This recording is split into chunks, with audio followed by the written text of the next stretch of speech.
नमस्कार साथियों, मैं रितेश आप लोग को अपने यूट्यूब चैनल पीसी सॉल्यूशन 360 पर स्वागत करता हूं।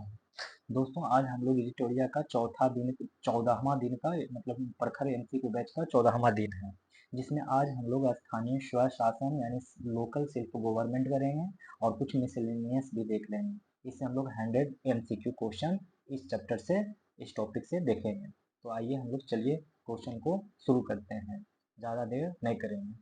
हम लोग पहला क्वेश्चन की तरफ बढ़ते हैं। पहला क्वेश्चन कह रहा है दोस्तों कि भारत में पंचायती राज के विषय में निम्नलिखित में से कौन सा कथन सही है। तो पहला क्वेश्चन क्या कहा कि पंचायती राज के बारे में बताना है आप लोग को कि कौन सा कथन सही है। पहला कह रहा है कि संविधान के अनुच्छेद 45 में पंचायती राज के गठन के संबंध में प्रावधान किया गया है। तो क्या यह बात सही है? नहीं, यह अनुच्छेद 45 में नहीं 40 में है। ठीक है, 40 में है। बलवंत राय मेहता समिति का गठन 1959 में सामुदायिक विकास कार्यक्रम द्वारा किए गए कार्यों की जांच की समीक्षा के लिए किया गया। तो ये नहीं, ये 1959 में नहीं किया गया बल्कि 1957 में किया गया। कब किया गया? 1957 में। बलवंत राय मेहता समिति का गठन 1957 में सामुदायिक विकास कार्यक्रम द्वारा किए गए किए गए कार्यों की जांच के लिए किया गया। ये भी क्वेश्चन स्टेटमेंट गलत, ये भी स्टेटमेंट गलत। तीसरा देख लेते हैं क्या कह रहा है कि 73वें संविधान संशोधन के द्वारा संविधान में भाग 9 का जोड़ा गया। ठीक है, जोड़ा गया और पंचायती राज संस्था को संवैधानिक दर्जा प्रदान किया गया। तो ये पॉइंट गलत है कि 9 का नहीं, सिर्फ भाग 9 जोड़ा गया, खुद 9 को जोड़ा गया, का नहीं, क्योंकि भाग 9 भी मूल संविधान में नहीं था, तो उसको 73वां संविधान संशोधन से जोड़ा गया। 73वां संविधान संशोधन से भाग 9 को जोड़ा गया और पंचायती राज संस्था को संवैधानिक दर्जा प्रदान किया गया। लास्ट कह रहा है कि पंचायती राज की स्थापना सर्वप्रथम 2 अक्टूबर 1959 में राजस्थान के नागौर जिला में की गई। कहाँ किया गया? तो राजस्थान के नागौर जिला में किया गया। तो ये बात सही है। ठीक है, तो अब आप जरा सा इन सारे स्टेटमेंट को एक बार फिर से देख लें क्या क्या है। पहला स्टेटमेंट कह रहा है कि ये पंचायती राज का गठन किस अनुच्छेद में हुआ था? तो अनुच्छेद संख्या 40 में हुआ था। और दूसरा, बलवंत राय मेहता समिति का गठन 1957 में हुआ था। कब हुआ था? 1957 में हुआ था जिसका उद्देश्य क्या था कि सामुदायिक विकास कार्यक्रम द्वारा किए गए कार्यों की जांच के लिए किया गया था। और 73वां संविधान संशोधन से संविधान के भाग 9 जोड़ा गया। क्या जोड़ा गया? भाग 9 जोड़ा गया, जिससे पंचायती राज संस्था को संवैधानिक दर्जा प्राप्त हुआ। और पंचायती राज का स्थापना सर्वप्रथम 2 अक्टूबर 1959 में राजस्थान के नागौर जिले में हुआ। ठीक है, और ऐसे ही आपको याद रखना है 2 अक्टूबर के बाद यानी 9 दिन बाद 11 अक्टूबर 1959 को आंध्र प्रदेश के महमूदनगर जिला में भी स्थापना हुआ। तो आंध्र प्रदेश के महमूदनगर जिला से सेकंड आया 11 अक्टूबर 1959। पहला क्वेश्चन से आप इतनी बात याद रखेंगे। दूसरी क्वेश्चन से आप क्या याद रखेंगे कि इसका बता रहा है पंचायती राज व्यवस्था है उपयुक्त में किन समितियों का संबंध पंचायती राज व्यवस्था से है। तो देखिए, बलवंत राय मेहता समिति का है और अशोक मेहता समिति का भी है, एल.एम. सिंघवी समिति का भी है और थुंगन समिति का भी नहीं है। यहाँ पे V.K.R.B. राव समिति का संबंध नहीं है। ठीक है, आप सोच रहे हो कि मैंने तो पढ़ा था G.V.K. राव। तो आपने पढ़ा था दोस्तों जी भी के राव पढ़े थे और ऑप्शन में है V.K.R.B. राव। ये गलत है। सही क्या होगा? G.V.K. राव समिति जो कि 1985 में आया था, ये तो था पंचायती राज से संबंधित, लेकिन V.K.R.B. राव नहीं था। ये देख लीजिए, ये V.K.R.B. राव है जो कि नहीं है, बल्कि G.V.K. राव पूछे तो ये पंचायती राज से संबंधित है, जिसका गठन 1985 में किया गया था। थोड़ा सा देख लें कौन कौन समिति है, कैसा कैसा है। तो बलवंत राय मेहता समिति है जिसका गठन 1957 में किया गया था। इसमें त्रिस्तरीय शासक की व्यवस्था किया था। बलवंत राय मेहता समिति कब आया था? 1957 में। और अशोक मेहता समिति कब आया? 1977 में। बलवंत राय मेहता समिति से त्रिस्तरीय याद रखिएगा, और यहाँ से दो स्तरीय याद रखिएगा, दो स्तरीय। अशोक मेहता समिति दो स्तरीय। और एल एम सिंघवी समिति जो आया था 1986 में आया था। कब आया था? 1986 में। और थुंगन समिति आया था 1988 में। ठीक है, 1988 में आया था। तो बलवंत राय मेहता समिति 1957 में त्रिस्तरीय की वकालत किया, और अशोक मेहता समिति 1977 में दो स्तरीय की वकालत किया पंचायती राज के लिए। भी के आर बी समिति नहीं, बल्कि होता है जी भी के राव समिति। और एल एम सिंघवी समिति 1986 में, जी वी के राव समिति 1985 में, और थुंगन समिति 1988 में। एक और समिति याद रखना है एक्स्ट्रा में, गॉड गिल समिति। कौन याद रखना है? गॉड गिल समिति। ये कब आया था? तो ये आया था दोस्तों 1988 में आया था। कब आया था? 1988 में आया था। ये भी पंचायती राज से संबंधित है। और एक जब याद कर ही रहे हैं तो एक और याद कर लीजिए, एक है सादिक अली समिति। कौन सा समिति? सादिक अली समिति। अब तक तो आप लोग को सारी बातें याद हो गया होगा, जो कि 1964 में आया था। सादिक अली समिति 1964 में आया, गॉडगिल समिति 1988 में आया, जी वी के राव समिति 1985 में, थुंगन समिति 1988 में, एल एम सिंघवी समिति 1986 में, अशोक मेहता समिति जो कि 1977 में आया, बलवंत राय मेहता समिति 1957 में आया। यहाँ त्रिस्तरीय का मतलब समझ में आना है कि एक होता है ग्राम पंचायत। क्या होता है? ग्राम पंचायत, जो कि सबसे निचले पायदान पे होता है। फिर दूसरे नंबर पे होता है पंचायत समिति, पंचायत समिति। और तीसरे नंबर पे होता है जिला पंचायत, जिला पंचायत। ये है त्रिस्तरीय का मतलब। तो इतनी बात दूसरे क्वेश्चन से आप लोग को याद रखना है। तीसरे क्वेश्चन में आप लोग को बढ़ना है तो पता करना है कि सही कथन के बारे में जानकारी बताइए। तो देखते हैं, जानकारी लेते हैं। इसमें से पहला और दूसरा दोस्तों सही है। कह रहा है कि भारत में पंचायती राज व्यवस्था के मूल उद्देश्य के विषय में, तो मूल उद्देश्य तो यही होगा कि लोकतांत्रिक विकेंद्रीकरण सुनिश्चित करना, विकास में जन भागीदारी को बढ़ावा देना। ये मेंस में भी लिखिएगा कि पंचायती राज व्यवस्था का मूल उद्देश्य क्या है, तो बताइएगा कि लोकतांत्रिक विकेंद्रीकरण सुनिश्चित करना है जी, विकास में जन भागीदारी को बढ़ावा देना है। और इसमें कोई मैटर नहीं है वित्तीय संग्रह को बढ़ावा देना और राजनीतिक जवाबदेही को विकास करना। भारत में पंचायती राज व्यवस्था को संवैधानिक दर्जा विभिन्न समितियों की सिफारिशों के आधार पर दिया गया। निम्नलिखित में वह कौन सी समिति है जिसने ऐसी सिफारिश नहीं की थी? तो वो कौन था? तो वो है दोस्तों जी वी के राव समिति। कौन है? जी वी के राव समिति। बाकी थुंगन समिति, एल एम सिंघवी समिति, गौड़गिल समिति, ये सारे सिफारिश का आधार था। ठीक है। भारत में पंचायती राज व्यवस्था को संवैधानिक दर्जा विभिन्न समितियों की सिफारिशों के आधार पर दिया गया। निम्नलिखित में से वह कौन सी समिति है जिसने ऐसी सिफारिश नहीं की थी? तो जी वी के राव समिति। आप लोग को बताना है इसमें से सही उत्तर। तो बताइए सही उत्तर क्या होगा? इसमें से केवल तीसरा सही है। पहला करा कि अशोक मेहता समिति त्रिस्तरीय पंचायती राज। ऊपर में मैंने बताया था कि ये द्विस्तरीय पंचायती राज सिस्टम के बारे में बताया था अशोक मेहता। और बलवंत राय द्विस्तरीय नहीं बल्कि त्रिस्तरीय बताए थे। ठीक है, त्रिस्तरीय। और थुंगन समिति पंचायतों का संवैधानिक दर्जा। ये बात सही है कि थुंगन समिति पंचायतों को संवैधानिक दर्जा के लिए गठन हुआ था। 73वें संविधान संशोधन अधिनियम 1992 के विषय में निम्नलिखित कथनों पर विचार कीजिए। मतलब 73वें संविधान संशोधन 1992 के विषय में निम्नलिखित कथनों पर विचार कीजिए। तो चलिए विचार करते हैं।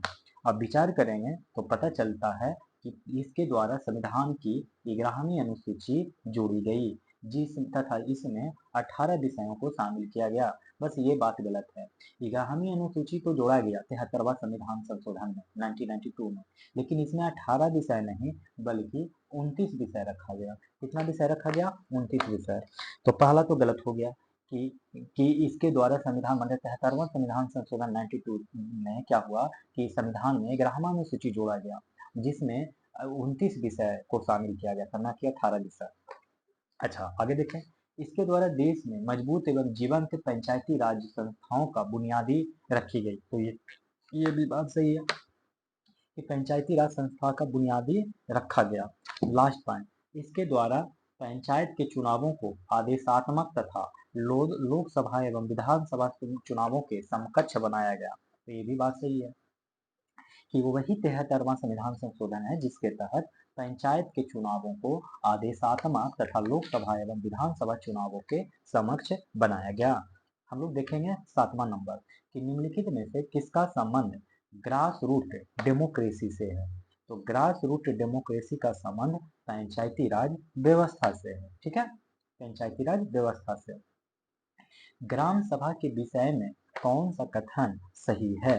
तो पहले तो जान लीजिए कि ये जो ग्राम सभा है ना, तो ग्राम सभा का आर्टिकल होगा 243 का क्या याद रखेंगे? 243 का ग्राम सभा के विषय में कौन सा कथन सही है? तो 243 का और इसका आंसर हो जाएगा कि पंचायत क्षेत्र के वैसे व्यक्तियों से मिलकर ग्राम सभा का गठन होता है जिसका नाम गांव के निर्वाचक नामावली में दर्ज होता है। पंचायत क्षेत्र के वैसे व्यक्तियों से मिलकर ग्राम सभा का गठन होता है जिसका नाम गांव के निर्वाचक नामावली में दर्ज होता है। और गांव के निर्वाचक नामावली के में पंचायत क्षेत्र के ऐसे व्यक्ति का नाम दर्ज किया जाता है जिसकी आयु 21 वर्ष नहीं बल्कि 18 वर्ष से कम ना हो, यानी 18 वर्ष से ज्यादा हो। ठीक है, और सभी व्यक्तियों को मिलाकर ग्राम सभा नहीं बनाया जाता है, जो 18 वर्ष से ऊपर हो उन्हीं को मिलाकर बनाया जाता है। और जो कि निर्वाचक नामावली में उनका भी नाम दर्ज हो उन्हीं को, जो 18 वर्ष के हों और निर्वाचक नामावली में दर्ज हो उन्हीं को ग्राम सभा का सदस्य बनाया जाता है। पंचायत समिति के विषय में निम्नलिखित कथनों पर विचार कीजिए। पंचायत समिति के विषय में निम्नलिखित कथनों पर विचार कीजिए और सही उत्तर के बारे में बताइए। तो देखते हैं कि सही उत्तर क्या है। इसमें से केवल दूसरा सही है, पहला गलती है। कह रहा है कि पंचायत समिति का सदस्य अप्रत्यक्ष विधि से चुना जाता है। आप लोग तो गांव पे मुखिया उखिया का चुनाव में पार्टिसिपेट किए होंगे, तो उसमें क्या प्रत्यक्ष, क्या वो अप्रत्यक्ष विधि से हुआ? नहीं, वो तो प्रत्यक्ष विधि से हुआ। ठीक है, वो कौन सा विधि से हुआ? प्रत्यक्ष विधि से। और पंचायत समिति प्रशासनिक प्राधिकरण के रूप में कार्य करता है। तो बिल्कुल, तो जो पंचायत समिति होता है वो प्रशासनिक प्राधिकरण के रूप में कार्य करता है। तो आप लोग याद कर लीजिएगा। अब थोड़ा सा मैं बताता हूँ कि जानते हैं क्या त्रिस्तरीय होता है हमारे देश में? तो ग्राम लेवल पे होता है, ब्लॉक लेवल पे होता है और जिला स्तर पे ये त्रिस्तरीय पंचायत समिति का गठन किया गया है। ठीक है, सॉरी, मैं ये बोल रहा हूँ कि पंचायती राज सिस्टम में 3 टायर होते हैं। ये टायर एक ग्राम स्तर पे, ब्लॉक स्तर पे और जिला स्तर पे। ठीक है, अब क्या कहते हैं कि इसके अध्यक्ष को क्या कहलाते हैं? ग्राम के अध्यक्ष क्या कहलाएंगे? ठीक है, और माने ग्राम के एक अध्यक्ष होंगे और एक सदस्य होंगे। तो ये सदस्य क्या होते हैं? सदस्य को किस प्रकार चुने जाते हैं और अध्यक्ष को कैसे चुने जाते हैं? तो अगर ग्राम में बात करें तो प्रत्यक्ष तरीके से अध्यक्ष चुने जाएंगे। ठीक है, कैसे, किस तरीके से? प्रत्यक्ष तरीके से।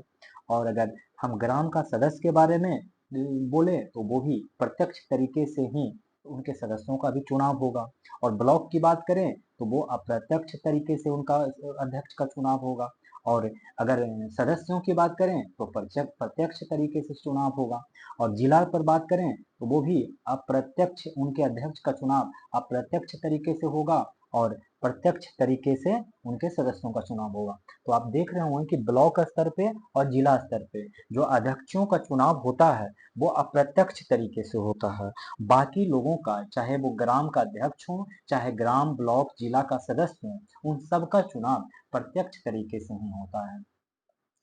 73वें संविधान संशोधन के विषय में निम्नलिखित कथनों पर विचार करिए और फिर उपयुक्त में से सही कथन के बारे में बताइए। तो जो सही कथन है वो 73वां संविधान संशोधन के लिए वो ये है कि इसका अभिपालन करने वाला पहला राज्य मध्य प्रदेश है। तो आप बताइए कि क्या ये मध्य प्रदेश है? तो हाँ, है। दूसरा कह रहा है कि ग्राम, मध्यवर्ती एवं जिला स्तर पर पंचायत के अध्यक्ष का चुनाव अप्रत्यक्ष विधि से किया जाता है। ये क्या करा? अध्यक्ष किसका किसका? तो ग्राम, मध्यवर्ती, जिला, अभी ऊपर में एक टेबल बनाया था इस प्रकार से, तो मैंने बताया था कि यहाँ पर चुनाव प्रत्यक्ष, ये अध्यक्ष का मैंने कॉलम बनाया था जिसमें बताया था यहाँ पर अप्रत्यक्ष, सॉरी यहाँ पर प्रत्यक्ष और यहाँ पर अप्रत्यक्ष तरीके से बताया था। तो बोला कि सबका ये अप्रत्यक्ष तरीके से अध्यक्ष अध्यक्ष का चुनाव होता है, नहीं, एक जगह तो मैंने बताया था ग्राम लेवल पे कि प्रत्यक्ष तरीके से होता है, यानी ये गलत। तो 73वां संविधान संशोधन के विषय में निम्नलिखित कथनों पर विचार करें, इसका अभिपालन करने वाला प्रथम राज्य क्या है, तो मध्य प्रदेश है। ठीक है, अगला क्वेश्चन, 73वां संविधान संशोधन अधिनियम 1992 के द्वारा पंचायतों में आरक्षण का उपबंध किया गया है। इस विषय में निम्नलिखित में से कौन सा कथन सही है, तो दूसरा कथन सही है। सबसे पहले जान लीजिए कि 73वां संविधान संशोधन अधिनियम 1992 के द्वारा पंचायत में आरक्षण का, किसका, आरक्षण का, जो आरक्षण का मुद्दा है वो आर्टिकल संख्या 24(3) डी में है। कहाँ है, 243 के डी में। तो याद रख लीजिए कि पंचायत में आरक्षण का उपबंध कहाँ किया गया है दोस्तों, तो 243 डी में। कहाँ, 243 डी में। और ग्राम सभा का 243 ए में, यानी जिसको का कहते हैं, और इसको कहेंगे का खा गा घा। तो 243 घा में रिजर्वेशन और ग्राम सभा 243 के का में। 243 के का में क्या हो गया, आरक्षण, और 243 के डी में क्या हो गया, सॉरी 243 के डी में आरक्षण और 243 के का में ग्राम सभा। ठीक है, आगे पढ़ते हैं। अब इसके विषय में सही कथन पूछ रहा है, तो सही कथन हो जाएगा बी। कह रहा है कि पंचायत में महिलाओं के का आरक्षण 1/3 से कम न हो, इसमें वह भी संख्या शामिल है जिसके तहत एससी और एसटी की महिलाओं का आरक्षण दिया गया है। तो मतलब पहले तो बोल रहा है कि पंचायत में महिलाओं का आरक्षण 1/3 यानी 33.33% से पहले तो कम ना हो, और इसमें वह भी संख्या शामिल है इस 33.33 में एससी और एसटी को जो मिलने वाला, एससी और एसटी के महिलाओं को जो मिलने वाला आरक्षण है वो भी शामिल होता है। ठीक है, 12 नंबर का क्वेश्चन देख लीजिए। 12 नंबर में कह रहा है कि कौन सा कथन सही है, तो देख लेते हैं कि कौन सा सही है। पहला कथन तो सही है कि पंचायत के समय समय पूर्व विघटन की तारीख से 6 माह के अंदर चुनाव करा लेना आवश्यक है। देखिए, मान के चलिए 5 साल का टेन्योर होता है, और 4 साल में ये मतलब कि विघटन हो गया, तो अभी भी 1 साल, 5 साल टेन्योर पूरा होने के लिए है। तो ऐसी स्थिति में 6 माह के अंदर, माने 4.5 साल के अंदर आपको, माने 4 साल तो हो ही गया, 6 महीने और के अंदर आपको चुनाव करा लेना आवश्यक है। पंचायत के समय पूर्व विघटित होने के पश्चात पुनर्गठित पंचायत पूरे 5 वर्ष के लिए कार्य करेगी, नहीं, ये 4 वर्ष के बाद आपका सेशन कंप्लीट हो गया, माने 4 साल के बाद वो विघटन हो गया। अब 1 साल जो बचा है, तो 1 साल में जितना जल्दी चुनाव करा लेंगे, मान के चलिए 2 ही महीना के अंदर चुनाव करा लीजिए, तो 5 साल पूरा होने में केवल 10 महीना और बाकी है, तो 10 ही महीना के लिए वैलिड होगा। तो इस प्रकार से दूसरा क्वेश्चन गलत होगा।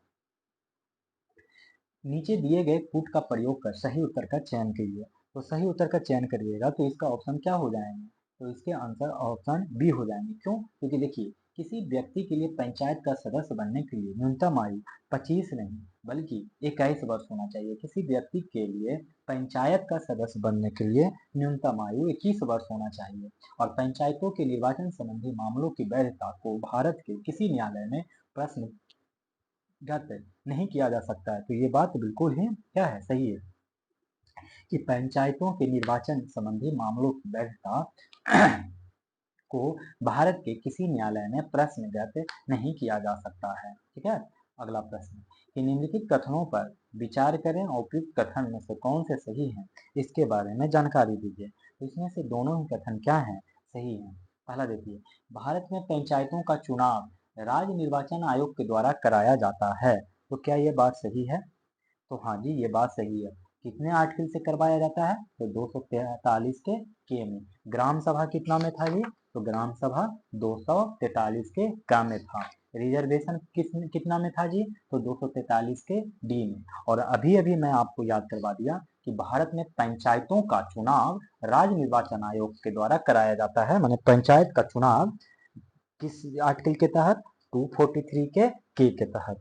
दूसरा, राज्य निर्वाचन आयुक्त की नियुक्ति राज्यपाल द्वारा, राज्य निर्वाचन आयुक्त की नियुक्ति राज्य के राज्यपाल द्वारा की जाती है तथा उसके पद से राज्यपाल उसी रीति से हटा सकता है जिस रीति से उच्च न्यायालय के न्यायाधीश हटा सकते हैं। तो ये बात भी क्या है, सही है। कह रहा है कि जो राज्य का जो इलेक्शन चीफ इलेक्शन कमीशन होता है, राज्य का चीफ इलेक्शन कमीशन, उसकी नियुक्ति गवर्नर करते हैं उसी राज्य के।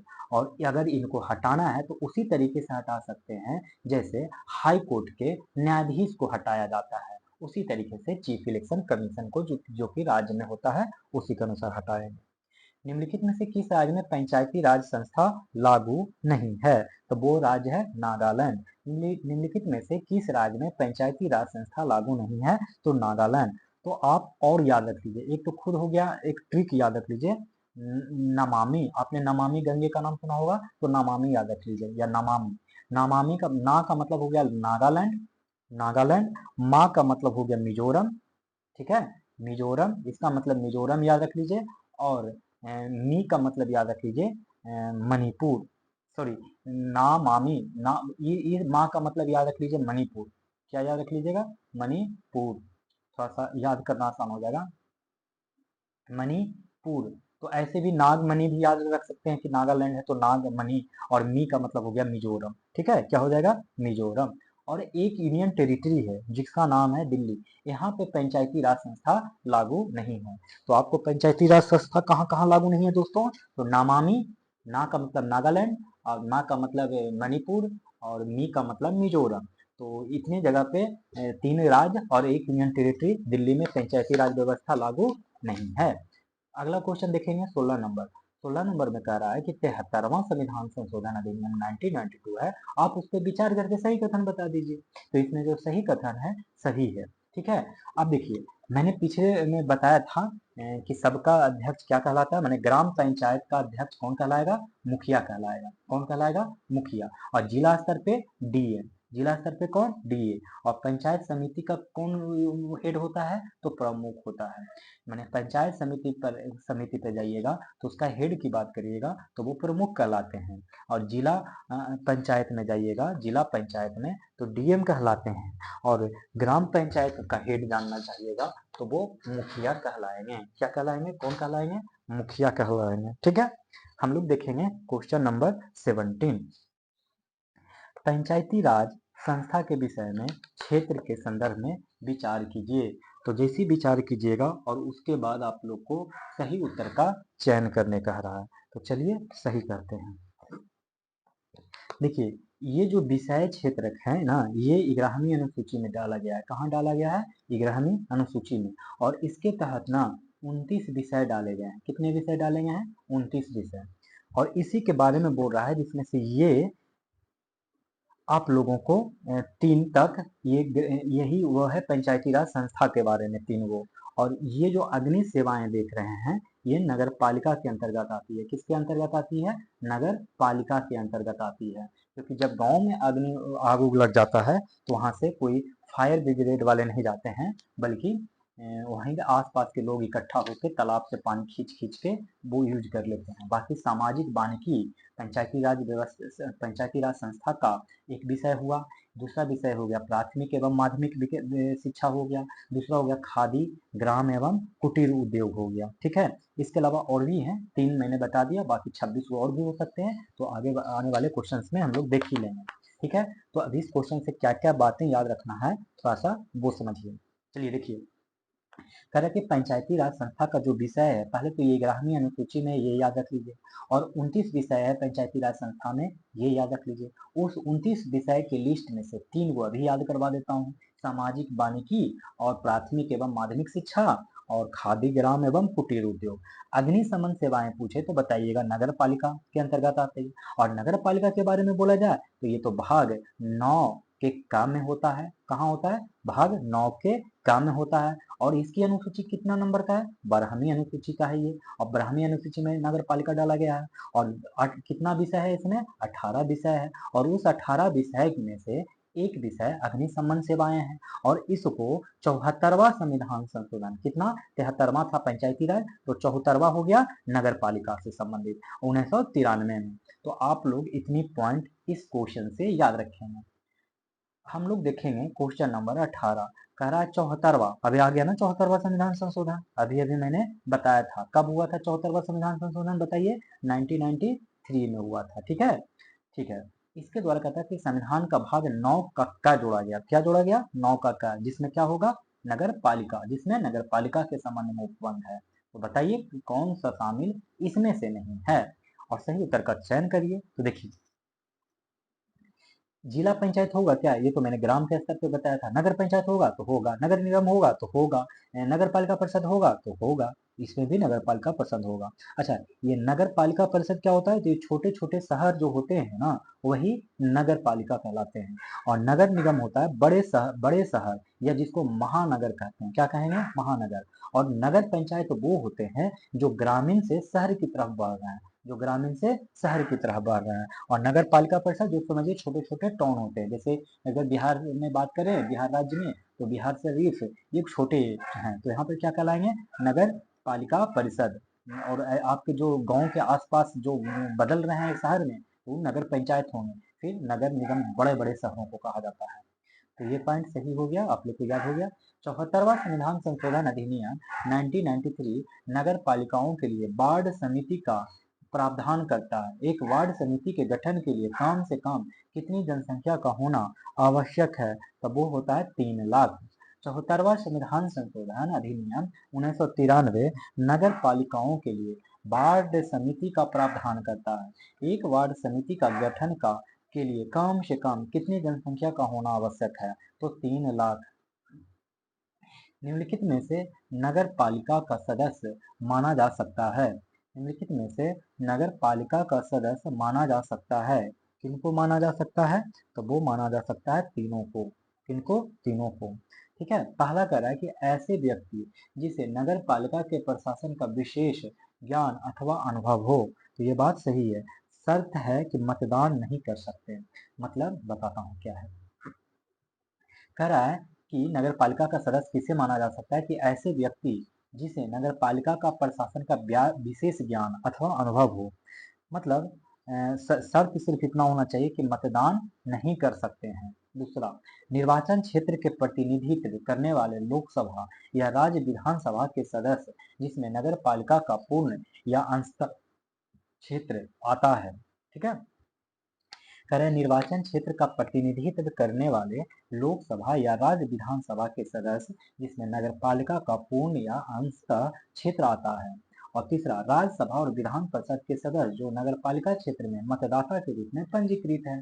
तो राज्यसभा और विधान परिषद, राज्यसभा और विधान परिषद, ऊपर में कहा गया था लोकसभा और राज्य विधानसभा के सदस्य जिसमें नगर पालिका का पूर्ण या अंशतः क्षेत्र आता है, यहाँ पर मतदाता के रूप में पंजीकृत है। ठीक है, तो ये तीनों ही कथन सही था। हम लोग देखेंगे 21 नंबर का क्वेश्चन। 21 नंबर में कह रहा है कि सही दोनों की तरफ सही कौन सा है ये बताने कह रहा है, मतलब मिलान करने कह रहा है। तो चलिए मिलान करते हैं। इसका मिलान हो जाएगा बी, सरपंच। सरपंच का कौन हो जाएगा? सरपंच कहाँ है? तो ग्राम पंचायत में। और चेयरमैन कहाँ होता है? तो म्यूनिसिपलिटी में। तो चेयरमैन कहाँ होता है? तो म्यूनिसिपलिटी में। सरपंच कहाँ होता है? तो ग्राम पंचायत में। मेयर कहाँ होता है? म्यूनिसिपल कॉरपोरेशन में। मेयर कहाँ होता है? तो म्यूनिसिपल कॉरपोरेशन में। काउंसलर कहाँ होता है? तो वार्ड में। वार्ड का क्या होता है? काउंसलर। और ग्राम पंचायत का सरपंच। और म्यूनिसिपलिटी का चेयरमैन। और म्यूनिसिपल कॉरपोरेशन का मेयर। और वार्ड का क्या होता है? काउंसलर। ठीक है, और म्यूनिसिपल कॉरपोरेशन का मतलब समझिए कि नगर निगम होता है। क्या होता है? नगर निगम होता है, जिनको क्या कहा जाता है? मेयर। और ग्राम पंचायत तो समझ ही गए। और म्यूनिसिपलिटी का मतलब होता है नगर पालिका। क्या होता है? नगर पालिका। ठीक है, 22 नंबर का देख लेते हैं क्या है कि उपयुक्त कथन में से कौन सा कथन सही है। ये आप लोग को जानकारी लेना है। तो चलिए देखते हैं कि कौन सा कथन कहाँ कहाँ सही है। तो सबसे पहले कह रहा है कि पहले तो कोई सही नहीं है, ये जान लीजिए। और क्यों सही नहीं है ये हम लोग देखते हैं। सबसे पहले कह रहा है कि जिला योजना समिति। क्या कह रहा है? जिला योजना समिति। और दूसरे में कह रहा है महानगरीय योजना समिति। पहले तो ये दो चीज जान लीजिए, जिला योजना समिति और महानगरीय योजना समिति। जिला योजना समिति और महानगरीय योजना समिति, महानगरीय योजना समिति का आर्टिकल आप लोग को जरूर याद रखना है, 243 जेड ई, याद हो गया। महानगरीय योजना समिति का आर्टिकल संख्या 243 का जेड ई, और जिला योजना समिति, जिला योजना समिति का आर्टिकल संख्या 243 जेड डी, ठीक है। तो जिला योजना समिति 243 जेड डी और महानगरीय योजना समिति 243 जेडी, याद हो गया तो बोलिए। जिला योजना 243 जेड डी और महानगरीय योजना समिति 243 जेडी। आगे देखिए, अब कह रहा है कि जिला योजना समिति के ये 2/3 जो लिखा हुआ है ना वो गलत है, इसको कर लीजिए 4/5, इसलिए तो ये स्टेटमेंट गलत है। तो याद हो गया, जिला योजना समिति जो कि आर्टिकल संख्या 243 के जेड डी में है और के 4/5 सदस्य जिला पंचायत और नगर पालिका के निर्वाचित सदस्यों द्वारा स्वयं में चुने जाएंगे। फिर से सुन लीजिए, जिला योजना समिति याद कर लीजिए कि 243 जेड डी के 4/5 सदस्य जिला पंचायत और नगर पालिका के निर्वाचित सदस्यों द्वारा स्वयं में से चुने जाएंगे। दूसरा, महानगरीय योजना समिति का आर्टिकल संख्या 243 जेड ई के तहत 4/5 नहीं 2/3 सदस्य महानगर क्षेत्र में नगर पालिकाओं के निर्वाचित सदस्यों एवं पंचायतों के अध्यक्षों द्वारा स्वयं में से चुने जाएंगे। महानगरीय योजना समिति के 4/5 सदस्य नगर क्षेत्र में नगर पालिकाओं के निर्वाचित सदस्यों एवं पंचायतों के अध्यक्षों द्वारा स्वयं में चुने जाएंगे। ये 4/5 नहीं 2/3 हो गया। चलिए 23 नंबर, भारत में महानगरीय योजना समिति, अभी अभी मैंने बताया महानगरीय योजना समिति कौन से आर्टिकल महानगरीय में बात करें तो 243 जेड ई के तहत, आर्टिकल संख्या 243 जेड ई के तहत है। अब इसमें के विषय में निम्नलिखित कथनों पर विचार करें और सही कथन के बारे में पूछ रहा है, तो इसमें से सही कथन केवल एक हो जाएगा, दूसरा नहीं, ठीक है। करा महानगरीय क्षेत्र के लिए विकास योजना का प्रारूप तैयार करना, यही काम है। तो महानगरीय योजना समिति का क्या काम है, तो महानगरीय क्षेत्र के लिए विकास योजना का प्रारूप तैयार करना और महानगरीय क्षेत्र में सरकार की प्रायोजित योजनाओं को लागू करने का पूर्ण दायित्व लेना, तो इसका काम ये नहीं है, ठीक है। अब क्वेश्चन देख लेते हैं आगे कि भारत के राज्य वित्त आयोग क्या है, भारत के राज्य वित्त आयोग, भारत के जो राज्य वित्त आयोग है ये किस आर्टिकल में है, तो ये है 243 के आई में, ठीक है, 243 के आई में है। तो भारत के राज्य वित्त आयोग के विषय में कौन सा कथन सही नहीं पूछ रहा है, मैंने सब 3 गो इसमें सही है और एक गलत है, तो वही एगो पूछ रहा है। तो हम लोग बारी बारी से देखते हैं पहला स्टेटमेंट को, किसके संदर्भ में हम लोग पढ़ने जा रहे हैं, तो राज्य वित्त आयोग के संबंध में, ठीक है। तो हम लोग पढ़ें, पहला कह रहा है कि भारत के संविधान के 74वें संविधान संशोधन में नगरपालिका की वित्तीय स्थिति के पूर्णावलोकन के लिए राज्य वित्त आयोग का उपबंध किया गया है। तो बिल्कुल राज्य वित्त आयोग का उपबंध कहाँ किया गया है, तो 74वें संविधान संशोधन में नगर पालिका की वित्तीय स्थिति के पूर्ण विलोकन के लिए राज्य वित्त आयोग का उपबंध किया गया है। दूसरा कह रहा कि राज्य के मुख्यमंत्री राज्य वित्त आयोग के संगठन का निर्णय करता है क्या, नहीं, ये वो चीफ मिनिस्टर नहीं करते हैं बल्कि इनके जगह पे गवर्नर यानी कि राज्यपाल महोदय करते हैं। कौन करते हैं, राज्यपाल महोदय करते हैं। राज्य का राज्यपाल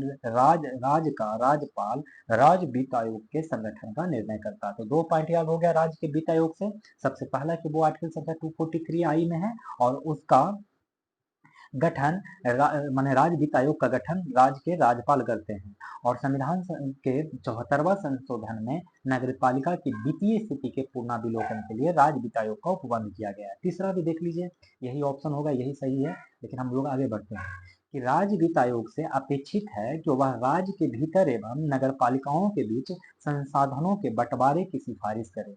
राज्य वित्त आयोग से अपेक्षित है कि वह राज्य के भीतर एवं नगर पालिकाओं के बीच संसाधनों के बंटवारे की सिफारिश करे। राज्य वित्त आयोग राज्य की संचित निधि से पंचायतों को सहायता अनुदान के विषय में सिफारिश करने के लिए अधिकृत है। तो ये भी बात सही है कि राज्य वित्त आयोग राज्य की संचित निधि से पंचायतों को सहायता अनुदान के विषय में सिफारिश करने के लिए अधिकृत है। 25 नंबर, निम्नलिखित में से किस आयोग के द्वारा स्थानीय वित्त आयोग के निर्माण के विषय में सुझाव दिया गया, तो वो सुझाव दिया गया अशोक मेहता समिति, जो कि 1977 में आया था। कब आया था? 1977 में। निम्नलिखित में से किस आयोग के द्वारा स्थानीय वित्त आयोग के निर्माण के विषय में सुझाव दिया गया? तो अशोक मेहता समिति। निम्नलिखित में से कौन एक स्थानीय सरकार के कार्यों में नहीं आता है? तो वो सार्वजनिक व्यवस्था बनाए रखना, ये नहीं आता है। ये किसका काम है? तो ये है पुलिस का काम है। किसका काम है? तो पुलिस का कार्य है। निम्नलिखित में से कौन एक स्थानीय सरकार के कार्यों में नहीं आता? सार्वजनिक व्यवस्था बनाए रखना नहीं आता, बाकी लोक स्वास्थ्य, सफाई और सार्वजनिक उपयोग की सेवाएं, ये आता है। तो लोक स्वास्थ्य आता है, सफाई आता है और सार्वजनिक उपयोग की सेवाएं भी आता ही है। हम लोग देखेंगे 27 नंबर प्रश्न। कह रहा है कि राज्य निर्वाचन आयोग के कार्यों पर विचार करिए और विचार करके सही कथन के बारे में बताइए। राज्य निर्वाचन आयोग के बारे में तो देखते हैं सही कथन क्या है। सबसे पहले राज्य का अगर निर्वाचन आयोग से संबंधित पूछा जाए तो ऑलरेडी पहले भी याद करवा चुका हूँ, फिर से याद करवा देता हूँ कि आर्टिकल संख्या 243 के के में है। तो राज्य निर्वाचन आयोग का आर्टिकल क्या है? तो 243 का के। ये पूछा गया है दोस्तों 64वां, मतलब जब 64वां पेपर हुआ था, 64वां का बीपीएससी का 64वां, उसमें ये पूछा गया था ये सवाल कि राज्य निर्वाचन आयोग किस आर्टिकल में है? तो 243 के में है। तो इसके अंतर्गत पूछ रहा है कि कौन सा सही है। तो पहला दूसरा तो सही है। देख लेते हैं क्या है पहला दूसरा, पहले याद कर लेते हैं। कह रहा है कि राज्य की जो पंचायत और नगर पालिका का चुनाव होगा ना, उसकी मतदाता सूची कौन तैयार करेगा? राज्य निर्वाचन आयोग। राज्य की पंचायत और नगर पालिका के चुनावों के लिए मतदाता सूची कौन तैयार करेगा? राज्य निर्वाचन आयोग। फिर कह रहा है राज्य की पंचायतों एवं नगर पालिकाओं के लिए निर्वाचन भी करवाएगा। मतदाता सूची भी किसका करवाना काम है और निर्वाचन भी कराना इसी का काम है। और तीसरा कह रहा है कि राज्यपाल के निर्देशनों के अनुरूप पंचायतों एवं नगर पालिकाओं के अतिरिक्त अन्य निकायों के लिए निर्वाचन करवाता है। तो ये नहीं करवाता है। कह रहा है कि राज्यपाल के निर्देशनों के अनुसार अनुरूप पंचायत एवं नगर पालिकाओं के अतिरिक्त अन्य निकायों के लिए निर्वाचन कराता है। तो ये इंस्ट्रक्शन राज्यपाल महोदय नहीं देते हैं, बल्कि निर्वाचन आयोग ही देता है। कौन देता है? निर्वाचन आयोग देता है। तो ये बात समझ में आ गया कि इंस्ट्रक्शन राज्यपाल नहीं, अगर यहाँ राज्यपाल की जगह पे निर्वाचन आयोग होता तो सही हो जाता। भारत के निर्वाचन आयोग द्वारा सौंपे गए मतदाता सूची को तैयार करने एवं निर्वाचन करवाने का कार्य करता है। तो ये पॉइंट गलत है दोस्तों, ऐसा नहीं होता है। ठीक है, तो पहला दूसरा सही हो गया, तीसरा मैंने आपको बता दिया, चौथा का पता नहीं। आगे देख लीजिए, पंचायत जिसको अनुसूचित क्षेत्रों तक विस्तार कहते हैं, अधिनियम पेशा 1996। फिर से देख लीजिए, the panchayat extension to the schedule area. इस panchayat extension to the schedule area, यही पेशा का फुल फॉर्म होता है। ये कब आया? 1996 में। इसका कौन सी बात उद्देश्य नहीं है? तो सबसे पहले जान लीजिए, पेशा का मतलब हो गया panchayat extension to the schedule area. ये कौन सी समिति के तहत आया था? तो ये आया है भूरिया समिति के तहत। कौन सी समिति के तहत? भूरिया समिति के तहत। तो इसके अंदर कौन सा उद्देश्य नहीं है? तो चौथा उद्देश्य नहीं है, माने जनजातीय क्षेत्रों में स्वायत्त क्षेत्रों का निर्माण करना, ये उद्देश्य नहीं है। क्योंकि ये जो राज्यपाल द्वारा करवाया जाता है, किया जाता है, किसके द्वारा? राज्यपाल द्वारा। जनजातीय क्षेत्रों में स्वायत्त क्षेत्रों का निर्माण कौन करता है? तो राज्यपाल करते हैं। और बाकी ये तीनों ही पॉइंट क्या है? सही है। पहला, जनजातीय समुदाय को स्व शासन प्रदान करना। जनजातीय समुदाय को स्व शासन प्रदान करना और जनजातीय समुदायों एवं रिवाजों की सुरक्षा तथा संरक्षण करना। जनजातीय समुदायों की परंपराओं एवं रिवाजों की सुरक्षा तथा संरक्षण करना। जनजातीय लोगों को शोषण से मुक्त करना। जनजातीय लोगों को शोषण से मुक्त करना। ठीक है, अब देखते हैं फिर से पेशा एक्ट आ गया 1996। अब ये कह रहा है कि पंचायत अनुक्षेत्रों में विस्तार अधिनियम 1996, और ये कह रहा है 1998। ठीक है, कह रहा है कि अंतर्गत ग्राम सभा की शक्तियों। अब ग्राम सभा की शक्तियों के विषय में निम्नलिखित कथन में कौन सही नहीं है? माने 3 गो सही होगा और 1 गो गलत होगा। तो जो गलत है वो ये वाला है। क्या गलत है? कि अनुसूचित क्षेत्रों में किसी भी खनिज के लिए खनन का पट्टा अथवा लाइसेंस प्रदान करने के लिए ग्राम सभा की अनुशंसा आवश्यक है। ये नहीं, ऐसा नहीं है। अगर छोटे छोटे छोटे स्तर के खनिज होंगे ना तो उसका लाइसेंस दिया जा सकता है, छोटे छोटे मोटे जो छोटे स्तर पे जो खनिज होते हैं। लेकिन जो बड़े खनिज होते हैं ये ग्राम सभा की अनुशंसा के लिए आवश्यक नहीं है लाइसेंस के लिए। बाकी तीनों ही पॉइंट क्या है, सही है। ठीक है, पहला कह रहा है कि ग्राम सभा के पास छोटे स्तर पर वन उपज का स्वामित्व होगा। ये पेशा एक्ट 1996 के तहत कहा गया है कि ग्राम सभा के पास छोटे स्तर पर वन उपज का स्वामित्व होगा और ग्राम सभा के पास अनुसूचित क्षेत्रों में भूमि का हस्तांतरण रोकने की शक्ति होगी। तो ये भी बात सही है कि ग्राम सभा के पास अनुसूचित क्षेत्रों में भूमि का हस्तांतरण रोकने की शक्ति होगी और ग्राम सभा के पास ग्रामीण हाट बाजारों का भी प्रबंध करने का शक्ति होगा। तो ग्राम सभा के पास कौन क्या चीज का शक्ति होगा, तो ग्रामीण हाट बाजारों की शक्ति होगी। अगला प्रश्न देख लेते हैं। 30 नंबर कह रहा है कि भारतीय चुनाव के विषय में निम्नलिखित कथनों पर विचार करें और कौन सा कथन सही है। तो इसमें से दोनों ही कथन सही है भारतीय चुनाव के बारे में। पहला कह रहा है कि विदेशों में रहने वाले भारतीय लोकसभा राज्य विधानसभा के चुनाव में अपने मत का प्रयोग कर सकते हैं। तो क्या ये कर सकते हैं, तो हाँ जी बिल्कुल कर सकते हैं। कि भारतीय चुनाव के विषय में कि विदेशों में रहने वाले भारतीय लोकसभा राज्य विधानसभा के चुनाव में अपने मत का प्रयोग कर सकते हैं। दूसरा, चुनाव आयोग ने उपबंध किया है कि ईवीएम और मत पत्रों पर अभ्यर्थी का नाम, फोटो, पार्टी का चुनाव चिन्ह प्रकाशित होगा। तो ये भी बात सही है कि चुनाव आयोग ने उपबंध किया है कि ईवीएम और मत पत्रों पर अभ्यर्थियों का नाम, फोटो एवं पार्टी का चुनाव चिन्ह प्रकाशित होगा। भारत में निम्नलिखित में से किस एक राजनीतिक दल को राष्ट्रीय दल के रूप में मान्यता प्राप्त नहीं है, तो वो है राष्ट्रीय जनता दल। क्या है, राष्ट्रीय जनता दल।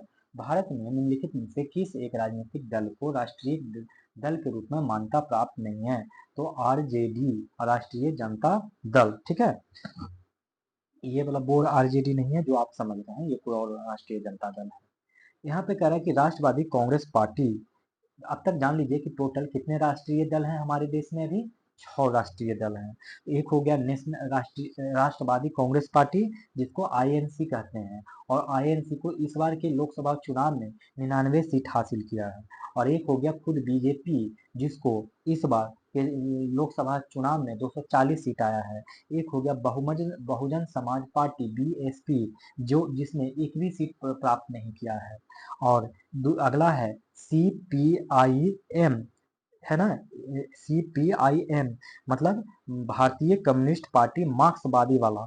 ठीक है, और एक होता है एनपीपी मतलब national people's front party, national people's front party NPP. और एक हो गया आप। ठीक है, आप, और आपने इस बार 3 सीट हासिल किया है। तो 6 गो हो गए। एक आप याद रखिए, एक मेघालय की एनपीपी पार्टी याद रखिए, रख लीजिए नेशनल पीपुल्स पार्टी, और एक सीपीआई भारतीय कम्युनिस्ट पार्टी मार्क्सवादी वाला, 3 गो ये हो गया। एक बहुजन समाज पार्टी 0 रख लीजिए, एक बीजेपी 240 सीट रख लीजिए, और आईएनसी 99 सीट रख लीजिए। ठीक है, एक बात और जान लीजिए, जैसे ये राष्ट्रीय दल 6 है, इसको हमेशा इलेक्शन कमीशन जो होते हैं चीफ इलेक्शन कमीशन वो रिवाइज करते हैं। तो जैसे कि इस बार बीएसपी को 0 सीट आया है, तो अब ये स्टार लगा लीजिए।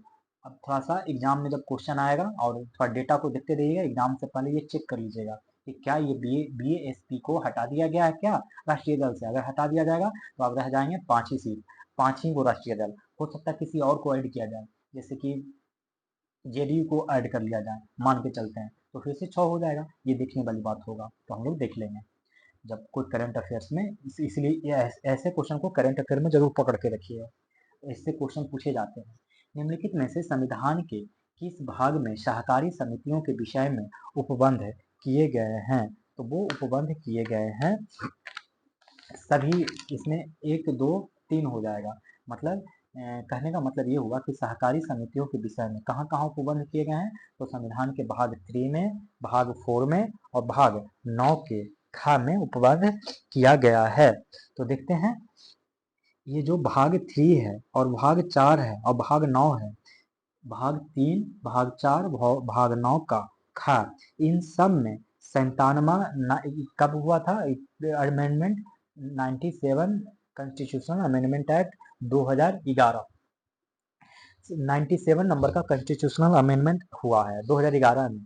उसके तहत संविधान के भाग 3 में 19 का 1 और क्लॉज सी जोड़ा गया है, जिसमें सहकारी समितियों के बारे में बात किया गया है। तो संविधान के भाग 3 के 19 के 1 सी में क्या बात किया गया है? सहकारी समिति के बारे में बात किया गया है।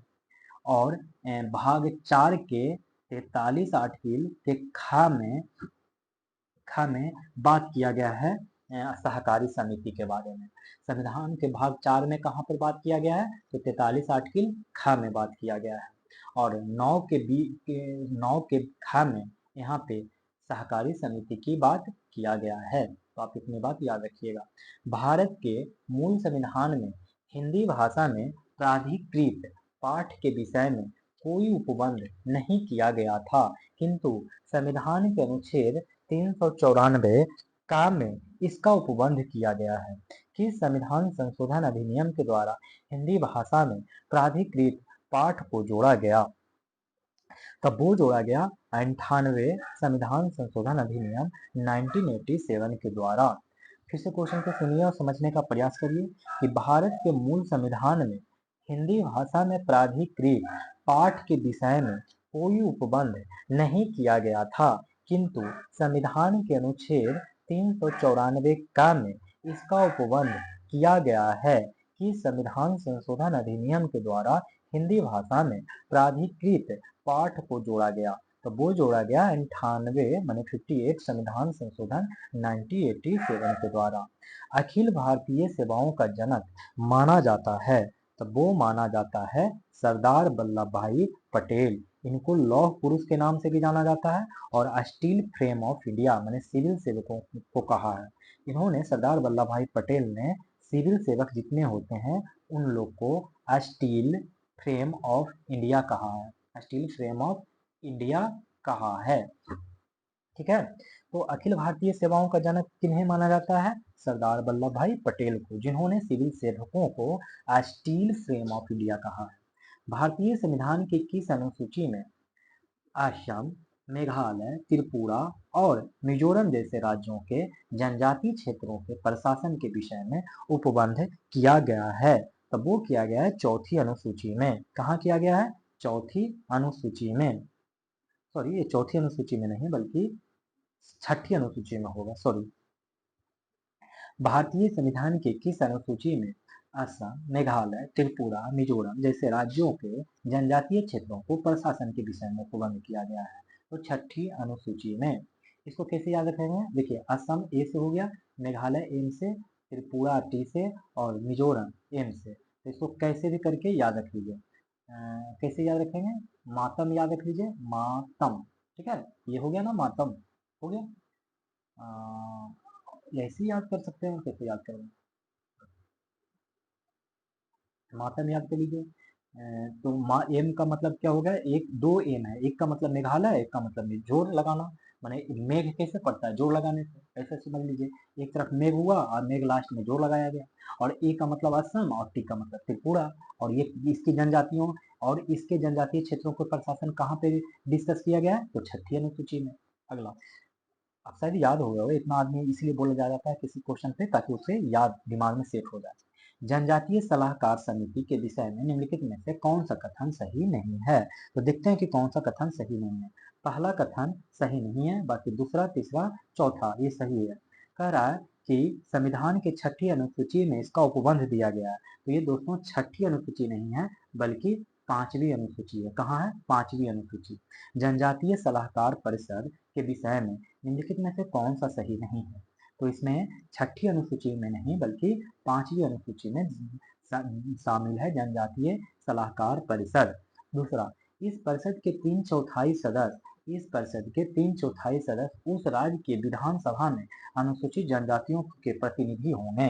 इस परिषद के 3/4 सदस्य उस राज्य के विधानसभा में अनुसूचित जनजातियों के प्रतिनिधि होंगे। तो ये बात भी सही है। और यह परिषद अनुसूचित जनजातियों के कल्याण एवं उत्थान के लिए सलाह देती है। तो ये भी बात सही है। कि यह परिषद अनुसूचित जनजातियों के कल्याण एवं उत्थान के लिए सलाह देती है और यह परिषद 20 या अनधिक सदस्यों से मिलकर बनेगी। 20 यह परिषद 20 से अनधिक सदस्यों से मिलकर बनेगी। इसका मतलब हो गया कि 20 से अधिक सदस्य नहीं होने चाहिए, ठीक है, और 20 या 20 से कम होने चाहिए। केंद्रीय प्रशासनिक अधिकरण यानी कैट, केंद्रीय प्रशासनिक अधिकरण मतलब कैट, इसका मतलब हो गया सेंट्रल एडमिनिस्ट्रेटिव ट्रिब्यूनल।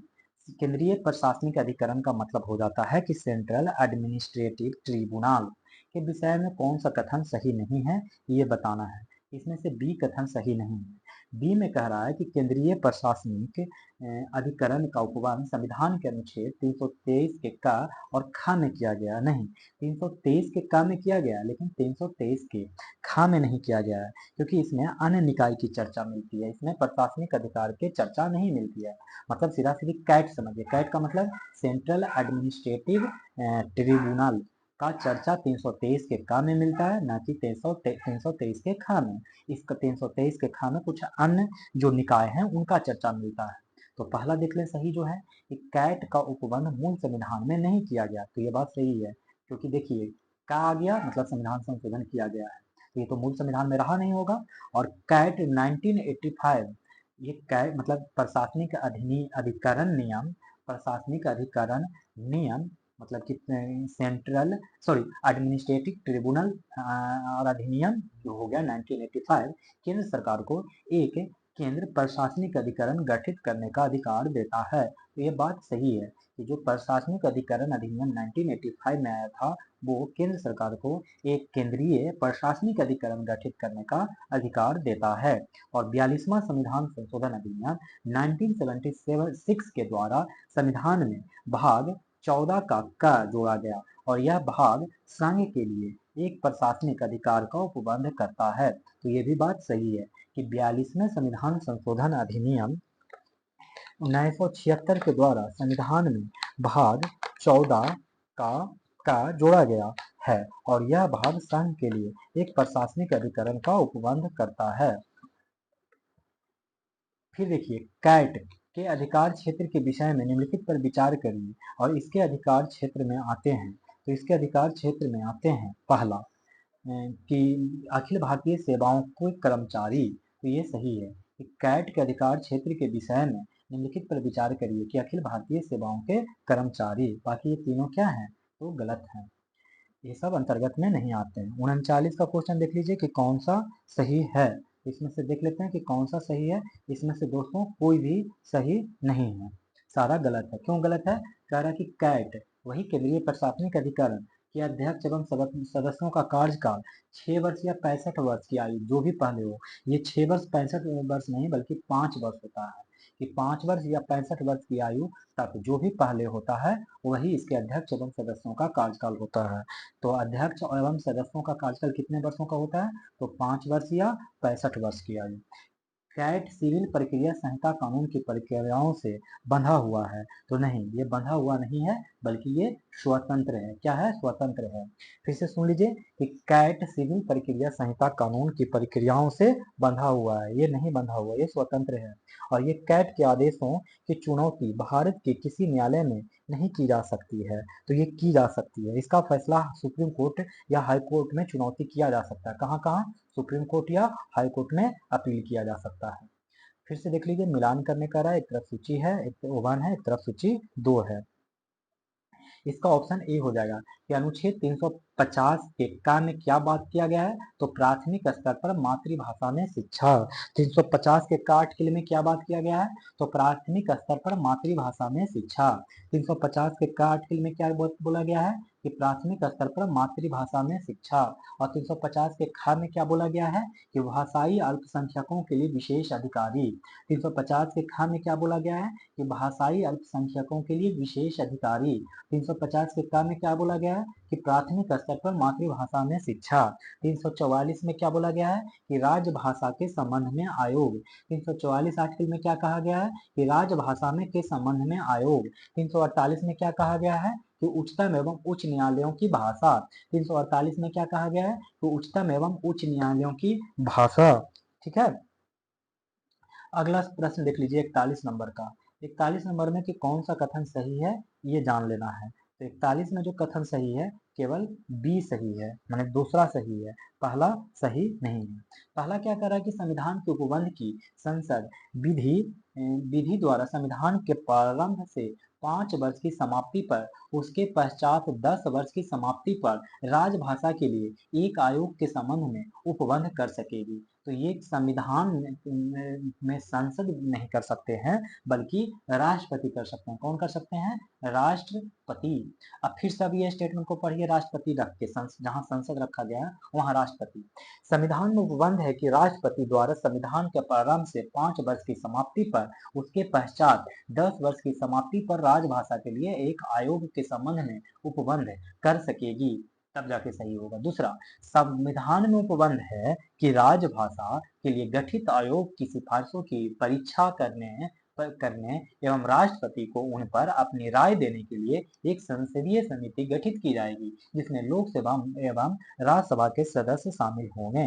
और टोटल कितने सदस्य शामिल होंगे? तो 30 सदस्य शामिल होंगे, जिसमें 20 शामिल होंगे लोकसभा से और 10 शामिल होंगे राज्यसभा से। फिर से देखिए कि संविधान में ये उपबंध किया गया है कि जो राजभाषा है ना, उसके लिए जो आयोग गठित किया जाएगा, उसकी सिफारिश की परीक्षा एवं राष्ट्रपति को उन पर अपनी राय देने के लिए एक संसदीय समिति की गठन की जाएगी। कौन से क्या गठित किया जाएगी? एक संसदीय समिति। किसके लिए? जो राजभाषा के लिए गठित आयोग होगा उसकी सिफारिश पे परीक्षण को जांच करने के लिए। और लोकसभा से उस समिति में 20 सदस्य और राज्यसभा से 10 सदस्य होंगे। निम्नलिखित में से कौन सी एक बड़ी संसदीय समिति है? तो वो कौन है? तो वो है प्राक्कलन समिति, जो सबसे बड़ी समिति है। क्या है? प्राक्कलन समिति, जो सबसे बड़ी समिति है। थोड़ा सा हम लोग इस समितियों के बारे में चर्चा करेंगे, फिर हम लोग को थोड़ा सा एक आइडिया हो जाएगा और फिर हम लोग याद कर लेना सारी बातें। तो देखते हैं ये जो प्राक्कलन समिति है इसमें टोटल कितने सदस्य होते हैं दोस्तों? तो इसमें टोटल 30 सदस्य होते हैं। कितने सदस्य होते हैं? तो 30 सदस्य होते हैं। ठीक है, और ये 30 के 30 सदस्य जो होते हैं वो लोकसभा से होते हैं। कहाँ से होते हैं? लोकसभा से होते हैं। फिर बात करते हैं सरकारी उपक्रम समिति। इसमें टोटल 22 लोग होते हैं, जिसमें लोकसभा से 15 होते हैं और राज्यसभा से कितना होता है? 7 होता है। तो इतनी बात याद रखिएगा कि सरकारी उपक्रम समिति में 22 सदस्य होते हैं, 15 होते हैं लोकसभा से, 15 होते हैं लोकसभा से और राज्यसभा से होता है 7। और याचिका समिति में टोटल 25 लोग होते हैं। ठीक है, 25 लोग होते हैं याचिका समिति में। कितने? 25 लोग होते हैं। और लोक लेखा समिति में कितने? तो 22 होते हैं। कितना? 22। इसमें भी लोकसभा से 15 और राज्यसभा से कितना? 7 होता है। तो इतनी बात आप लोग को क्या करना है? याद रखना है। अब थोड़ा सा ये बताना है आप लोग को कि सरकारी उपक्रम समिति जो है ये किसकी सिफारिश से बनाया गया था? तो ये बनाया गया है कि कृष्ण मेनन समिति के सिफारिश से। कृष्ण मेनन समिति के सिफारिश पे ये बनाया गया था। अब थोड़ा सा देखते हैं लोक लेखा समिति के बारे में। इस लोक लेखा समिति को प्राक्कलन समिति का ही जुड़वा वाहन कहा जाता है। प्राक्कलन समिति का जुड़वा वाहन लोक लेखा समिति। और ये 1919 का जो एक्ट आया था उसके तहत 1921 में गठन किया गया था लोक लेखा समिति को। लोक लेखा समिति को कब गठन किया? 1921 में। और 1921 में गठित करने के लिए 1919 में जो अधिनियम आया था उसके तहत किया गया है। और जो लोक लेखा समिति के जो अध्यक्ष होंगे ना, हमेशा विपक्षी दल के नेता होंगे। ठीक है, विपक्षी दल के होंगे अध्यक्ष। और ये क्या काम करता है लोक लेखा समिति? तो ये काम करता है कि कैग अपना रिपोर्ट राष्ट्रपति को और राष्ट्रपति से संसद को और संसद लोक लेखा को जांच के बाद 15 अध्यक्ष को लोकसभा अध्यक्ष को सौंप दिया जाता है। मैं फिर से बोलता हूं, आप लोग सुनेंगे। लोक लेखा समिति में क्या होता है, कैग का नाम आपने सुना होगा। वो अपना रिपोर्ट क्या है कि राष्ट्रपति को जाके डायरेक्ट सौंप देता है कि देखिए जी हमने रिपोर्ट बना लिया। अब राष्ट्रपति महोदय क्या करते हैं कि इसको संसद के को संसद को एक संसद लोक लेखा को जांच के बाद मैंने संसद को सौंप देते हैं। मैंने सीधा सीधा कैग राष्ट्रपति को देता है, राष्ट्रपति संसद को सौंप देते हैं और संसद लोक लेखा को जांचने के लिए दे देता है। संसद क्या करता है, इसी लोक लेखा समिति को जांचने के लिए कैग का रिपोर्ट देता है। तो डायरेक्ट कैग अपना रिपोर्ट लोक लेखा समिति को नहीं डालता है। फिर से सुनिए, जो कैग है वो अपना रिपोर्ट राष्ट्रपति को देते हैं, राष्ट्रपति वो उठाते हैं और दे देते हैं संसद को, और संसद क्या करता है, उसको लोक लेखा समिति में डाल देता है। लोक लेखा समिति उसको जांच करता है और जांच करने के बाद उसको लोकसभा के अध्यक्ष को सौंप देता है। लोक लेखा समिति यही काम है। ठीक है, तो इतनी बात आप लोग को याद हो गया होगा लोक लेखा समिति से 22 मेंबर होते हैं। अच्छा, प्राक्कलन समिति भी बहुत इंपॉर्टेंट है, इसके बारे में जान लीजिए। यह अस्थाई मितव्यता समिति भी कहते हैं। इसको क्या कहेंगे, प्राक्कलन समिति को ये कहेंगे अस्थाई मितव्यता समिति भी कहेंगे। ठीक है, इसको कहेंगे। और ये 1 वर्ष के लिए, हमेशा कितने वर्ष के लिए गठित होता है, तो 1 वर्ष के लिए गठित होता है। और ये किसके सिफारिश पे गठन किया गया था, तो जॉन मथाई की सिफारिश पे। और यह अध्यक्ष हमेशा इसमें सत्ताधारी दल के हो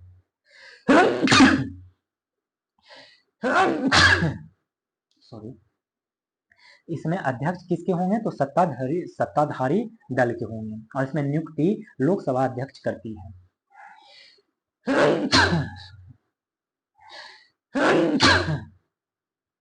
हो गया, सॉरी। भारतीय संसद किस रीति से प्रशासन पर नियंत्रण करती है, तो वो करती है संसदीय समितियों के माध्यम से। भारतीय संसद किस रीति से प्रशासन पर नियंत्रण करती है, संसदीय समितियों के माध्यम से। देखेंगे अगला प्रश्न, कर लेखा अनुदान और अंतरिम बजट के बीच में क्या अंतर है, और सही कथन का चयन करें। तो इसमें से दूसरा सही है कि लेखा अनुदान सरकार के बजट के व्यय पक्ष मात्र से संबंध होता है। लेखानुदान सरकार के बजट के व्यय पक्ष मात्र से संबंध होता है, तो ये सही है। पहला गलत है कि अस्थायी सरकार केवल लेखानुदान के प्रावधान का प्रयोग करती है, जबकि कार्यवाहक सरकार अंतरिम बजट को का प्रयोग करती है, तो ये गलत है। ठीक है, एक अंतरिम बजट क्या होता है कि होता है आय। अंतरिम बजट का मतलब होता है कि आय प्लस व्यय, इसमें सब होता है। और ये जो पेश किया जाता है हमेशा 2 से 6 माह के लिए किया जाता है अंतरिम बजट का प्रयोग। अंतर्राष्ट्रीय संधियों को भारत के किसी भाग अथवा संपूर्ण भारत में लागू करने के लिए संसद कोई भी कानून बना सकती है, तो वो बना सकती है बिना किसी राज्य की सहमति से। और ये आर्टिकल किस आर्टिकल में ये वर्णन किया गया है, तो आर्टिकल 253 में। आर्टिकल 253 के अनुसार बिना किसी राज्य के सहमति से अंतर्राष्ट्रीय संधियों को भारत के किसी भाग अथवा संपूर्ण भारत में लागू करने के लिए संसद कानून बना सकती है। 46 नंबर में बताना है सही कथन क्या है, तो इसमें से पहला सही है, दूसरा गलत है। देखते हैं कैसे, कि भारत के किसी वर्तमान राज्य की सीमाओं में परिवर्तन के लिए संसद सशक्त है। ये बात सही है कि भारत के किसी वर्तमान राज्य की सीमाओं में परिवर्तन करने के लिए संसद सशक्त है। और दूसरा कह रहा है कि भारत के किसी वर्तमान राज्य की सीमाओं में परिवर्तन करने से संबंधित कोई विधेयक केवल राज्यसभा में तथा केवल भारत के राष्ट्रपति की सिफारिश पर पूरा स्थापित किया जाएगा। तो ये बात गलत है, ये राज्यसभा में नहीं, केवल लोकसभा में होगा। कहाँ होगा, तो लोकसभा में होगा। फिर से पढ़ते हैं क्वेश्चन, मैंने स्टेटमेंट कि भारत के किसी वर्तमान राज्य की सीमाओं में परिवर्तन करने से संबंधित कोई विधेयक केवल लोकसभा में तथा केवल भारत के राष्ट्रपति की सिफारिश पर पूरा स्थापित किया जाएगा। लोकसभा और राज्यसभा की समान शक्तियां किस क्षेत्र में है, तो वो है संविधान के संशोधन के विषय में। यहाँ लोकसभा और राज्यसभा की शक्तियां समान है। लेकिन नई अखिल भारतीय सेवाएं गठित करने के संबंध में आर्टिकल 312 में यहाँ पे राज्यसभा शक्तिशाली है। और राष्ट्रीय हित में राज्य सूची के विषय में विधि बनाने के संबंध में यह आर्टिकल संख्या 249 के अंतर्गत होता है, जो भी राज्यसभा में यहाँ पर मजबूत है। और कटौती प्रस्ताव प्रस्तुत करने के विषय में लोकसभा स्ट्रॉन्ग है। ठीक है, तो समझ गया हूँ कि बराबर कहाँ है। लोक लेखा समिति के संदर्भ में निम्नलिखित में से कौन सा कथन सही है? तो कौन सा कथन निम्नलिखित में से सही है, ये आप लोग को बताने कह रहा है। इसमें से सही है कि कोई भी मंत्री इस समिति का सदस्य नहीं हो सकता। लोक लेखा समिति के संदर्भ में निम्नलिखित में से कौन सा कथन सही है? तो कोई भी मंत्री इसका सदस्य नहीं हो सकता। ठीक है, बाकी देख लीजिए, कह रहा है कि लोक लेखा समिति भारत शासन अधिनियम 1935 के अंतर्गत पहली बार 1939 में अस्तित्व में आई। नहीं, मैं ऊपर में बताया था अस्तित्व में 1921 में आया था, और जो भारत शासन अधिनियम 1919 था उसके अंतर्गत बनाया गया था। तो लोक लेखा समिति भारत शासन अधिनियम 1919 और अस्तित्व में कब आया? तो 1921। और लोक लेखा समिति के कुल सदस्यों की संख्या 25 नहीं बल्कि 22 होता है, जिसमें लोकसभा और राज्यसभा के सदस्य होते हैं। लोकसभा के 15 सदस्य और राज्यसभा में 7 सदस्य होते हैं। इस समिति का अध्यक्ष हमेशा सत्ताधारी दल के होते हैं। नहीं, इसमें विपक्षी दल के इसमें अध्यक्ष होते हैं, विपक्षी दल से इसमें अध्यक्ष होते हैं हमेशा। 49 प्राक्कलन समिति में से कौन सही है, ये पता करना है। तो इसमें से दोनों ही कथन सही है प्राक्कलन में। कि वर्तमान में इस समिति की कुल सदस्य संख्या 30 है। तो प्राक्कलन समिति में वर्तमान में कुल सदस्य संख्या कितना है? तो 30 है, जिसमें केवल लोकसभा के सदस्य शामिल होते हैं। तो प्राक्कलन समिति में कितने सदस्य शामिल होते हैं? तो 30, जिसमें केवल लोकसभा के सदस्य होते हैं। इस समिति के अध्यक्ष हमेशा सत्ताधारी दल से होता है। इस समिति के अध्यक्ष कहाँ से होते हैं? तो सत्ताधारी दल से होते हैं। ठीक है, लोक लेखा समिति के संदर्भ में निम्नलिखित में से कौन सा कथन सही है? तो नीचे दिए गए कूट का प्रयोग कर सही उत्तर का चयन कीजिए। तो चलिए देखिए, सही उत्तर का चयन कीजिए। इसमें से केवल तीसरा ही सही होगा, बाकी दूसरा गलत है। तो पहला देख लीजिए, इस समिति द्वारा कैग यानी नियंत्रक एवं महालेखक परीक्षक के वार्षिक प्रतिवेदनों की जांच संसद में प्रस्तुत करने से पूर्व की जाती है। तो पूर्व नहीं की जाती है बल्कि बाद में की जाती है। कब की जाती है? बाद में की जाती है। इस समिति द्वारा कैग के वार्षिक प्रतिवेदनों की जांच संसद में प्रस्तुत करने से के बाद में की जाती है। इस समिति अपनी रिपोर्ट भारत के राष्ट्रपति को सौंपती है, और राष्ट्रपति उसके प्रतिवेदनों को संसद के समक्ष रखवाता है।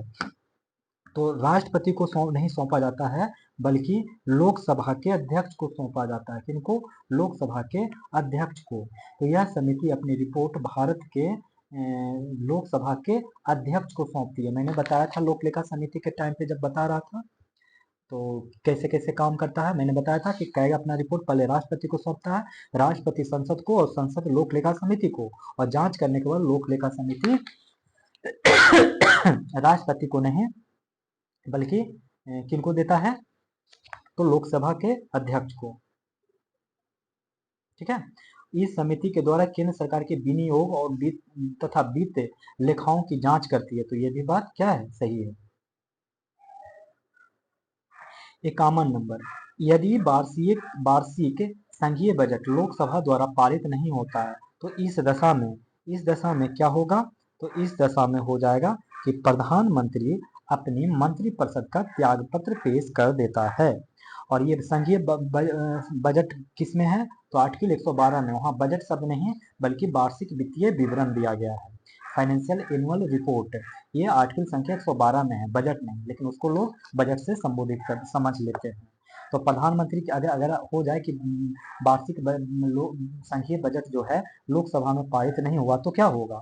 तो क्या हो सकता है कि प्रधानमंत्री अपने मंत्रिपरिषद का त्यागपत्र पेश कर देता है।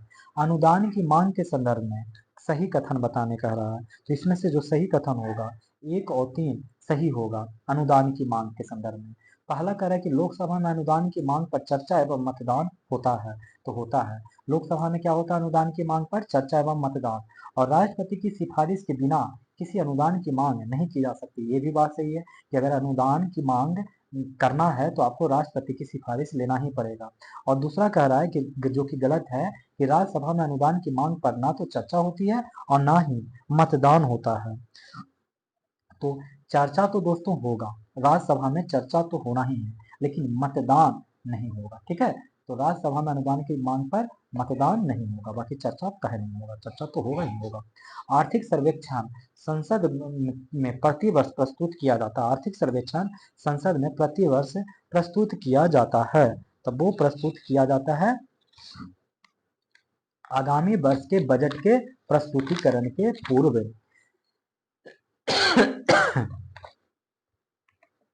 करता है कि आर्थिक सर्वेक्षण संसद में प्रतिवर्ष प्रस्तुत किया जाता है आगामी वर्ष के बजट के प्रस्तुतिकरण के पूर्व। 54 नंबर क्वेश्चन, निम्नलिखित कथनों पर विचार करें और सही कथन के बारे में जानकारी बताएं। और इसमें से जानकारी होगा केवल दूसरा, पहला गलत है। कह रहा कि अनुच्छेद 12 में 112 में बजट शब्द का उल्लेख किया गया। मैंने ऊपर में ही बताया कि बजट तो है, लेकिन बजट हम लोग मानते हैं, लेकिन इसमें बजट शब्द नहीं लिखा हुआ है ना, उसमें लिखा हुआ है फाइनेंशियल एनुअल रिपोर्ट। ठीक है, मैंने सॉरी फाइनेंशियल एनुअल स्टेटमेंट लिखा हुआ है, मैंने वार्षिक वित्तीय विवरण लिखा हुआ है। इसी प्रकार एक नंबर पॉइंट गलत हो जाता है।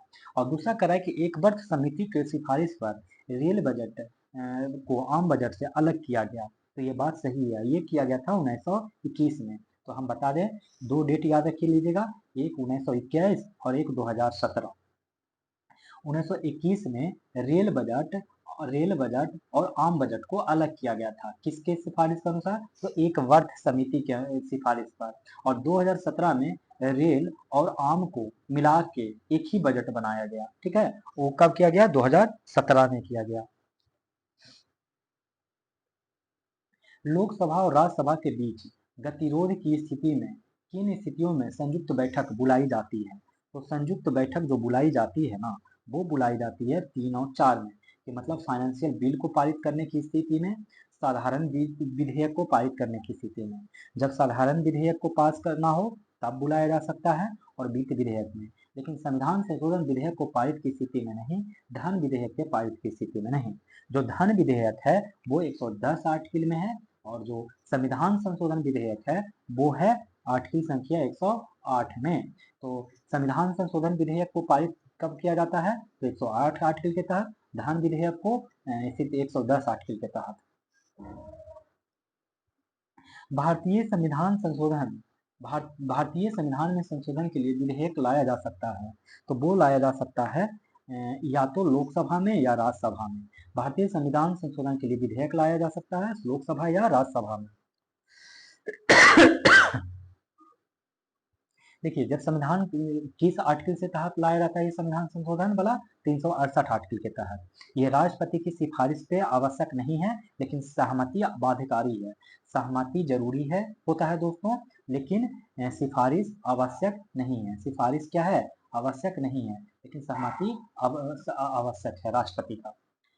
भारत में राष्ट्रीय दलों की मान्यता के संदर्भ में निम्नलिखित में से कौन सा कथन सही नहीं है? तो देखते हैं कि कौन सा कथन सही नहीं है। इसमें से बी सही नहीं है।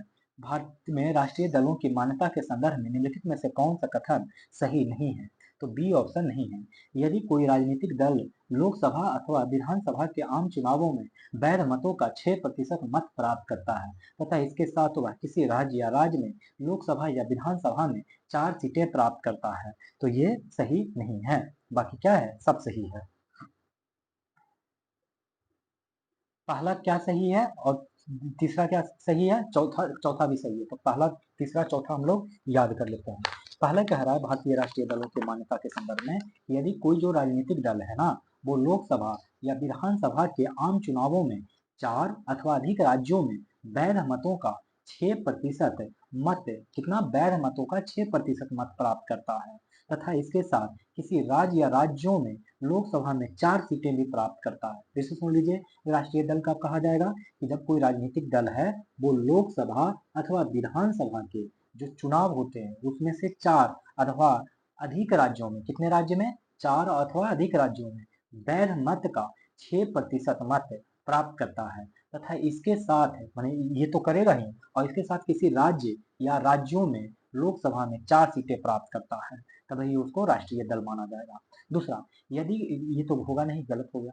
तीसरा, यदि कोई राजनीतिक दल कम से कम 4 राज्यों में राज्य स्तरीय दल के रूप में मान्यता प्राप्त है, तो भी इसको मान लिया जाएगा कि राष्ट्रीय दल है।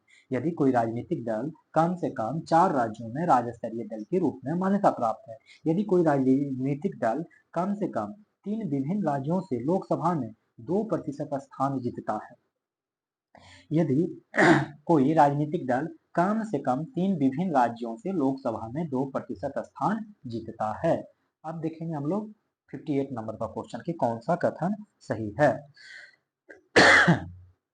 इसमें से 2 और 3 सही है। 2 और 3 सही है। पहला कह रहा है कि किसी संविधान संशोधन विधेयक को भारत के राष्ट्रपति के पूर्व सिफारिश की अपेक्षा होती है। तो देखिए, सिफारिश की आवश्यकता नहीं होती है, मैं बताया था, लेकिन सहमति की आवश्यकता होती है। सिफारिश नहीं चाहिए, सहमति चाहिए। ठीक है, तो पहला तो गलत हो गया। दूसरा, जब कोई संविधान संशोधन विधेयक भारत के राष्ट्रपति के समक्ष प्रस्तुत किया जाता है, जब कोई संविधान संशोधन है विधेयक जो भारत के राष्ट्रपति के समक्ष प्रस्तुत किया जाता है, तो भारत के राष्ट्रपति के लिए यह बाध्यकर है कि वे अनुमति दें। ठीक है, जब कोई संविधान संशोधन विधेयक भारत के राष्ट्रपति के समक्ष प्रस्तुत किया जाता है, तो भारत के राष्ट्रपति के लिए यह बाध्यकर है कि वो अपनी अनुमति क्या करें, दें। संविधान संशोधन विधेयक लोकसभा और राज्यसभा दोनों द्वारा विशेष बहुमत से पारित ही होना ही चाहिए, और इसके लिए संयुक्त बैठक का कोई उपबंध नहीं है। तो संविधान संशोधन विधेयक लोकसभा और राज्यसभा दोनों द्वारा विशेष बहुमत से पारित होना ही चाहिए, और इसके लिए संयुक्त बैठक का कोई उपबंध नहीं होना चाहिए। 59, संविधान का प्रथम संशोधन जो वर्ष 1951 में पारित हुआ निम्न में से किससे संबंधित था? तब वो संबंधित था कुछ राज्यों में किए गए कृषि व कृषि भूमि संबंधी सुधारों संरक्षण से। संविधान का प्रथम संशोधन जो वर्ष 1951 में पारित हुआ निम्न में से किससे संबंधित था? तो कुछ राज्यों में किए गए कृषि व कृषि भूमि संबंधी सुधारों के संरक्षण से। सॉरी, 60 नंबर देख लेते हैं। 60 नंबर में मिलान करने का रहा, तो मैं मिलान बता देता हूँ। इसका आंसर ए होगा, डी होगा। 13वां संविधान संशोधन किसके लिए हुआ था? तो नागालैंड के लिए। 13वां संविधान संशोधन किसके लिए? तो नागालैंड के लिए। अच्छा, एक बार थोड़ा सा ऊपर में आ जाइए। ये क्या कह रहा है कि कृषि एवं कृषि भूमि संबंधी सुधारों का संरक्षण जो कह रहा है ना, ये भाग 9 में है। कहाँ पे है? भाग 9 में है। संविधान का प्रथम संशोधन जो वर्ष 1951 में पारित हुआ निम्न में से किससे संबंधित था? तो कुछ राज्यों में कृषि में किए गए कृषि व कृषि भूमि संबंधी सुधारों के संरक्षण से। और कहाँ पर वर्णित था? तो भाग 9 में वर्णित था। इसमें कह रहा है कि 13वां संविधान संशोधन किसके लिए हुआ था? तो ये हुआ था नागालैंड के लिए। 13वां संविधान संशोधन किसके लिए? तो नागालैंड के लिए। और 18वां संविधान संशोधन किसके लिए हुआ? तो वो हुआ कि राष्ट्रपति, उपराष्ट्रपति, स्पीकर और प्रधानमंत्री के चुनाव की चुनौती नहीं दी जा सकती। तो 18वां संविधान संशोधन किसके लिए?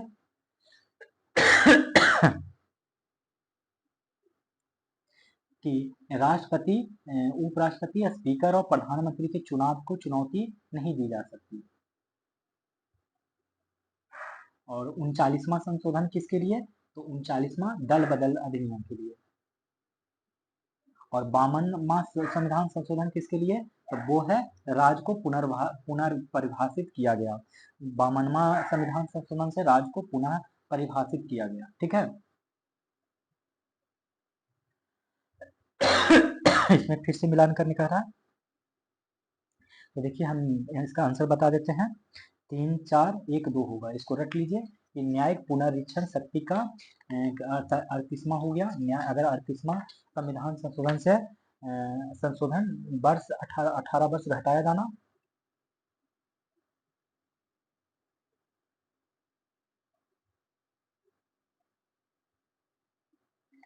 इसमें कैसे किस आंसर दे दिया है?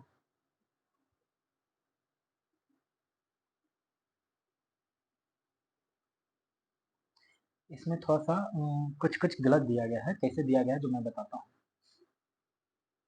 जैसे देखिए, न्यायिक पुनरीक्षण शक्ति जो है ये दिया गया 38वां संशोधन में। कहाँ दिया गया है? 38वां संशोधन में।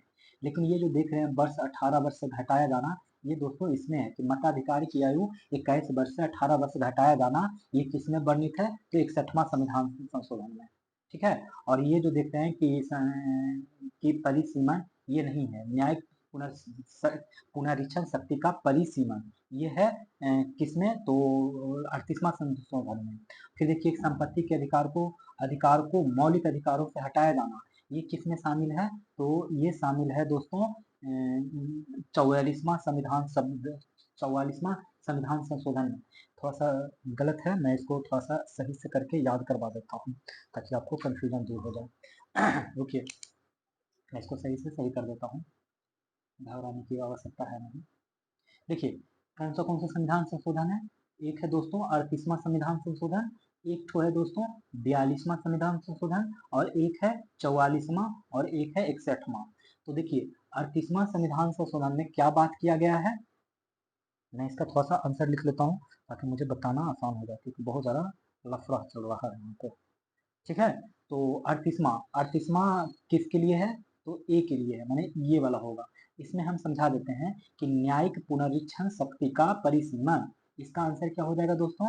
ये हो जाएगा न्यायिक पुनरीक्षण शक्ति का परिसीमन, शक्ति का परिसीमन, ये याद कर लेना है। और 42वां संविधान संशोधन किसके लिए था? तो संपत्ति के अधिकार को हटाया जाना, मौलिक अधिकारों से हटाया जाना। ठीक है। तो संपत्ति के अधिकारों को संपत्ति के 42वां संशोधन इसके लिए नहीं है। 42वां संशोधन है उद्देशिका में पंथ निरपेक्ष जोड़ने के लिए। उद्देशिका में पंथ निरपेक्ष को जोड़ने के लिए, उद्देशिका में पंथ निरपेक्ष को जोड़ने के लिए ये वाला संशोधन किया गया था। ठीक है। तो 42वां में उद्देशिका में पंथ निरपेक्ष को जोड़ने के लिए, और 44वां में किसके लिए किया गया है?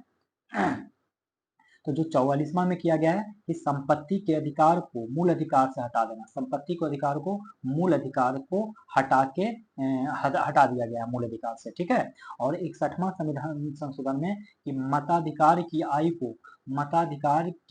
को 21 वर्ष से कम करके 18 वर्ष कर दिया गया। कब कर दिया गया? 21 वर्ष से घटाकर 18 वर्ष कर दिया गया है। तो इतनी बात आप लोग याद रखेंगे। ठीक है। हम लोग देखेंगे 62 नंबर क्वेश्चन। अब 62 नंबर क्वेश्चन में कह रहा है कि उपयुक्त में से कौन सा कथन सही है, इसके बारे में जिक्र करने कह रहा है। तो चलिए जिक्र करते हैं। पहला कह रहा है कि भारत के संविधान के 44वें संशोधन द्वारा, जो ऊपर में मैंने बढ़ाया था, कि लाए गए अनुच्छेद ने प्रधानमंत्री के निर्वाचन को न्यायिक पुनर्विलेखन के परे कर दिया। तो क्या ये बात सही है? तो नहीं, ये बात नहीं है। ये हुआ था 39वां संशोधन में। कौन से संशोधन से हुआ था? 39वां संशोधन से हुआ था, कि भारत के संविधान के 39वें संशोधन द्वारा एक अनुच्छेद में प्रधानमंत्री के निर्वाचन को न्यायिक पुनर्विलेखन के परे कर दिया। भारत के संविधान के 99 संविधान संशोधन 99 को भारत के उच्चतम न्यायालय ने अभिखंडित कर दिया, क्योंकि यह न्यायपालिका की स्वतंत्रता अतिक्रमण करता था। तो ये बात क्या है? सही है। भारत के संविधान के 99 संविधान संशोधन को भारत के उच्चतम न्यायालय ने अभिखंडित कर दिया, क्योंकि यह न्यायपालिका की स्वतंत्रता का अतिक्रमण करता था। 63 नंबर क्वेश्चन कह रहा है कि विधानसभा में किसी दल के निर्वाचित सदस्यों के दल बदल पर निम्नलिखित में से किसने प्रतिबंध लगाया? तो वो प्रतिबंध लगाया संविधान का 52वां संविधान संशोधन कानून। संविधान का 52वां संशोधन कानून विधानसभा में किसी दल के निर्वाचित सदस्यों के दल बदल पर निम्नलिखित में से किस प्रतिबंध लगाया? तो संविधान का 52वां संशोधन कानून। निम्न संविधान संशोधनों में से किस एक के अंतर्गत दिल्ली नेशनल कैपिटल क्षेत्र बना? तो वो बना 69वां संविधान संशोधन। ठीक है। 69वां संविधान संशोधन कब आया था? 1992 में आया था। 86वें संशोधन द्वारा प्रस्तावित शिक्षा का अधिकार किस वर्ष से लागू किया गया? तो वो लागू किया गया 2010 से। कब से लागू किया गया? 2010 से। और ये अमेंडमेंट जो 86वां है वो कब आया था? 86वां अमेंडमेंट 2002 में आया, लागू हुआ 2010 में। और 2010 के कब से? तो 1 अप्रैल 2010 से लागू हुआ। और इसमें जोड़ा गया आर्टिकल संख्या 21 के ए जोड़ा गया, और इसमें बात किया गया कि 6 से 14 वर्ष के बच्चों के बारे में। तो आर्टिकल 21 ए में जोड़ा गया 6 से 14 वर्ष में। और ये मतलब इम्प्लीमेंट कब हुआ? 1 अप्रैल 2010 को। ये अमेंडमेंट 86 में आया कब था? 2002 को। इसी में डीपीएसपी भी था, याद रखिए डीपीएसपी मतलब राज्य के नीति निर्देशक तंत्र। इसमें आर्टिकल संख्या 45 को जोड़ा गया है, और इसमें बात किया गया है 6 वर्ष से कम आयु के बच्चों को शिक्षा दिया जाएगा। कब? 6 वर्ष से कम आयु के बच्चों को। तो डीपीएसपी याद रख लीजिए, आर्टिकल संख्या 35 जिसमें शिक्षा की बात किया गया है, जिसमें 6 वर्ष से कम आयु के बच्चों को बात किया गया है। और एक फंडामेंटल ड्यूटीज भी याद रख लीजिए, जिसका आर्टिकल संख्या 51 का ए है। तो फंडामेंटल ड्यूटीज में 51 का ए में है, जिसमें 11 कर्तव्य दिया गया है। और 11वां कर्तव्य जो है वो माता पिता द्वारा शिक्षा को देना अनिवार्य बताया गया है, कर्म बताया गया, मतलब माता पिता अपने बच्चों को शिक्षा देंगे, 11वां कर्तव्य में है, 51 के क्लॉज 1 में है, फंडामेंटल ड्यूटीज में है। डीपीएसपी के 45वां आर्टिकल में क्या कहा गया है? शिक्षा के बारे में, जहाँ 6 वर्ष से कम आयु के बच्चों के बारे में बात किया गया है। डीपीएसपी फंडामेंटल ड्यूटीज 51 का ए, ठीक है, जिसमें 11वां कर्तव्य में माता पिता द्वारा शिक्षा दिया गया है, ठीक है। अनुसूचित जाति और अनुसूचित जनजाति के संयुक्त राष्ट्रीय आयोग को किस संशोधन के अंतर्गत 2 अलग निकायों में बांटा गया? तो वो बांटा गया किस निकायों में? 89वां संशोधन में, ठीक है। अनुसूचित जाति जनजाति को के संयुक्त राष्ट्रीय आयोग को किस संशोधन के अंतर्गत 2 अलग निकायों में बांटा गया? तो 89वां संशोधन में। आपको याद रखना है कि जो एससी है उसको आर्टिकल दिया गया 338, और एसटी है उसको आर्टिकल दिया गया 338 का। और ये ओबीसी को, माने ओबीसी आयोग को 338 के खा में डाला गया। और ये सारी चीजें किस मतलब संशोधन के तहत हुआ? तो 102 कॉन्स्टिट्यूशनल अमेंडमेंट एक्ट जो कि 2018 में हुआ था, उसके तहत। तो एससी के लिए याद रख लीजिए 333 आर्टिकल, और 338 के, सॉरी 338 आर्टिकल एससी के लिए, और एसटी के लिए 338 का, और ओबीसी आयोग के लिए माने जनजाति अनुसूचित जाति के लिए 338, और अनुसूचित जनजाति के लिए 338 का, और अनुसूचित और ओबीसी के लिए आयोग के लिए 338 का खा। संविधान के किस संशोधन के अंतर्गत अन्य पिछड़ा वर्ग को शिक्षण संस्थानों में प्रवेश हेतु 27% का आरक्षण दिया गया है? तो वो दिया गया है 93वें संविधान संशोधन। कब दिया गया है? 93वां संविधान संशोधन। संविधान के किस संशोधन के अंतर्गत अन्य पिछड़ा वर्ग को शिक्षण संस्थाओं में प्रवेश हेतु 27% का आरक्षण दिया गया है? तो 93 अमेंडमेंट में, ठीक है। और ये 93 फंडामेंटल राइट इसमें 15 के 5 में जोड़ा गया है, ठीक है। सरकारी और गैर सरकारी संगठन के नामांकन में ओबीसी को छूट मिलेगा। तो फंडामेंटल राइट 15 के 5 में जोड़ा गया है, सरकारी और गैर सरकारी संगठन के नामांकन में ओबीसी को छूट मिलेगा, ठीक है। निम्नलिखित में से किस बाद में सर्वोच्च न्यायालय ने पहली बार संसद को संविधान संशोधन शक्ति को सीमित किया? तो वो किया गोलकनाथ बनाम पंजाब राज्य। ये कब आया था? 1967 में। ये कब आया? 1967 में। निम्न में से किस बाद में सर्वोच्च न्यायालय ने पहली बार संसद को सर्वोच्च संविधान संशोधन शक्ति की शक्ति को सीमित किया? तो गोलकनाथ बनाम पंजाब राज्य 1967 में। सिक्किम एक नया राज्य बना, तो वो बना 36वां संविधान संशोधन द्वारा। ये कौन सा राज्य बना? तो 22वां राज्य बना, 22वां राज्य बना, ठीक है। और 36वां संशोधन में पूर्ण राज्य बना। और पूर्ण राज्य कब बना? तो 1975 में बना। पूर्ण राज्य कब बना? तो 1975 में बना। सह राज्य कब बना? तो सह राज्य बना 1974 में। सह राज्य बना 1974 में बना, ठीक है। और जो कि 35वां संशोधन से बना। और 22वां राज्य बन गया पूरी कंप्लीट रूप से 1975 में सिक्किम। सिक्किम के बारे में बढ़िया से पढ़ लीजिए, क्योंकि पिछले 69 में आया हुआ है सिक्किम से रिलेटेड। देखिए, भारतीय संविधान के अनुच्छेद 344 के तहत प्रथम राजकीय भाषा का आयोग का गठन हुआ था। तो ये हुआ था 1955 में बी.जी. खेर की अध्यक्षता में। भारतीय संविधान के अनुच्छेद 344 के तहत प्रथम राजकीय भाषा आयोग का गठन हुआ था। तो वो हुआ था 1955 में बी.जी. खेर के अध्यक्षता में, और इन्होंने अपना रिपोर्ट 1956 में पेश किया। कब पेश किया? 1956 में। भारतीय संविधान की 8वीं अनुसूची में कौन सी भाषा 2003 में जोड़ी गई? तो 2003 में संथाली जोड़ी गई। क्या जोड़ी गई? 2003 में संथाली जोड़ी गई। यहाँ मैं आप लोग को कुछ पॉइंट्स याद करवा देता हूँ, जो आप याद कर लीजिएगा, ठीक है? रुकिए, यहाँ पे याद करवा देता हूँ। सबसे पहले याद रख लीजिए, हमारे जो मूल संविधान है, मूल संविधान, उस मूल संविधान में 14 भाषा था। कितना भाषा था जी? 14 भाषा था। अब क्या है ना कि 21वां कॉन्स्टिट्यूशनल अमेंडमेंट होता है, जिसके तहत, और ये अमेंडमेंट कब हुआ? तो 1967 को हुआ। कॉन्स्टिट्यूशनल अमेंडमेंट 1967 21वां था, जो कब हुआ? तो 1967 में। इसके तहत सिंधी भाषा को जोड़ा गया। कौन से भाषा को? सिंधी भाषा को। फिर होता है 71वां संविधान संशोधन, और ये होता है 1992 में। इसके तहत एक ट्रिक याद कर लीजिए, नमक। नमक, नमक का मतलब हो गया, इन ना का मतलब हो गया नेपाली, मा का मतलब हो गया मणिपुरी, मणिपुरी, और का मतलब हो गया कोंकणी, कोंकणी। तो आप याद रख लेंगे कि मूल संविधान में 14 भाषा था, लेकिन वर्तमान में अब 22 भाषा है। कितना भाषा है? 22 भाषा है। तो 14 तो 14 हो ही गया। जो 15वां जोड़ा गया 21 अमेंडमेंट के तहत 1967 में जोड़ा गया सिंधी, और 3 वो और जोड़ा गया 71 में, 1992 में। तो कौन कौन? नेपाली, मणिपुरी, कोंकणी, ट्रिक है नमक। और फिर जोड़ा गया, देखिए इन दोनों को जोड़ दीजिए, एक एक 2 हो गया, 7 2 9 हो गया।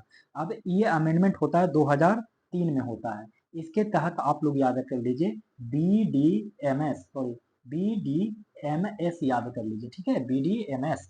इसके तहत क्या हुआ कि बी बोले तो बोडो, और बोडो, और डी बोले तो डोंगरी, डोंगरी, और एम बोले तो मैथिली, मैथिली, और एस बोले तो संथाली, एस बोले तो संथाली, ठीक है? संथाली।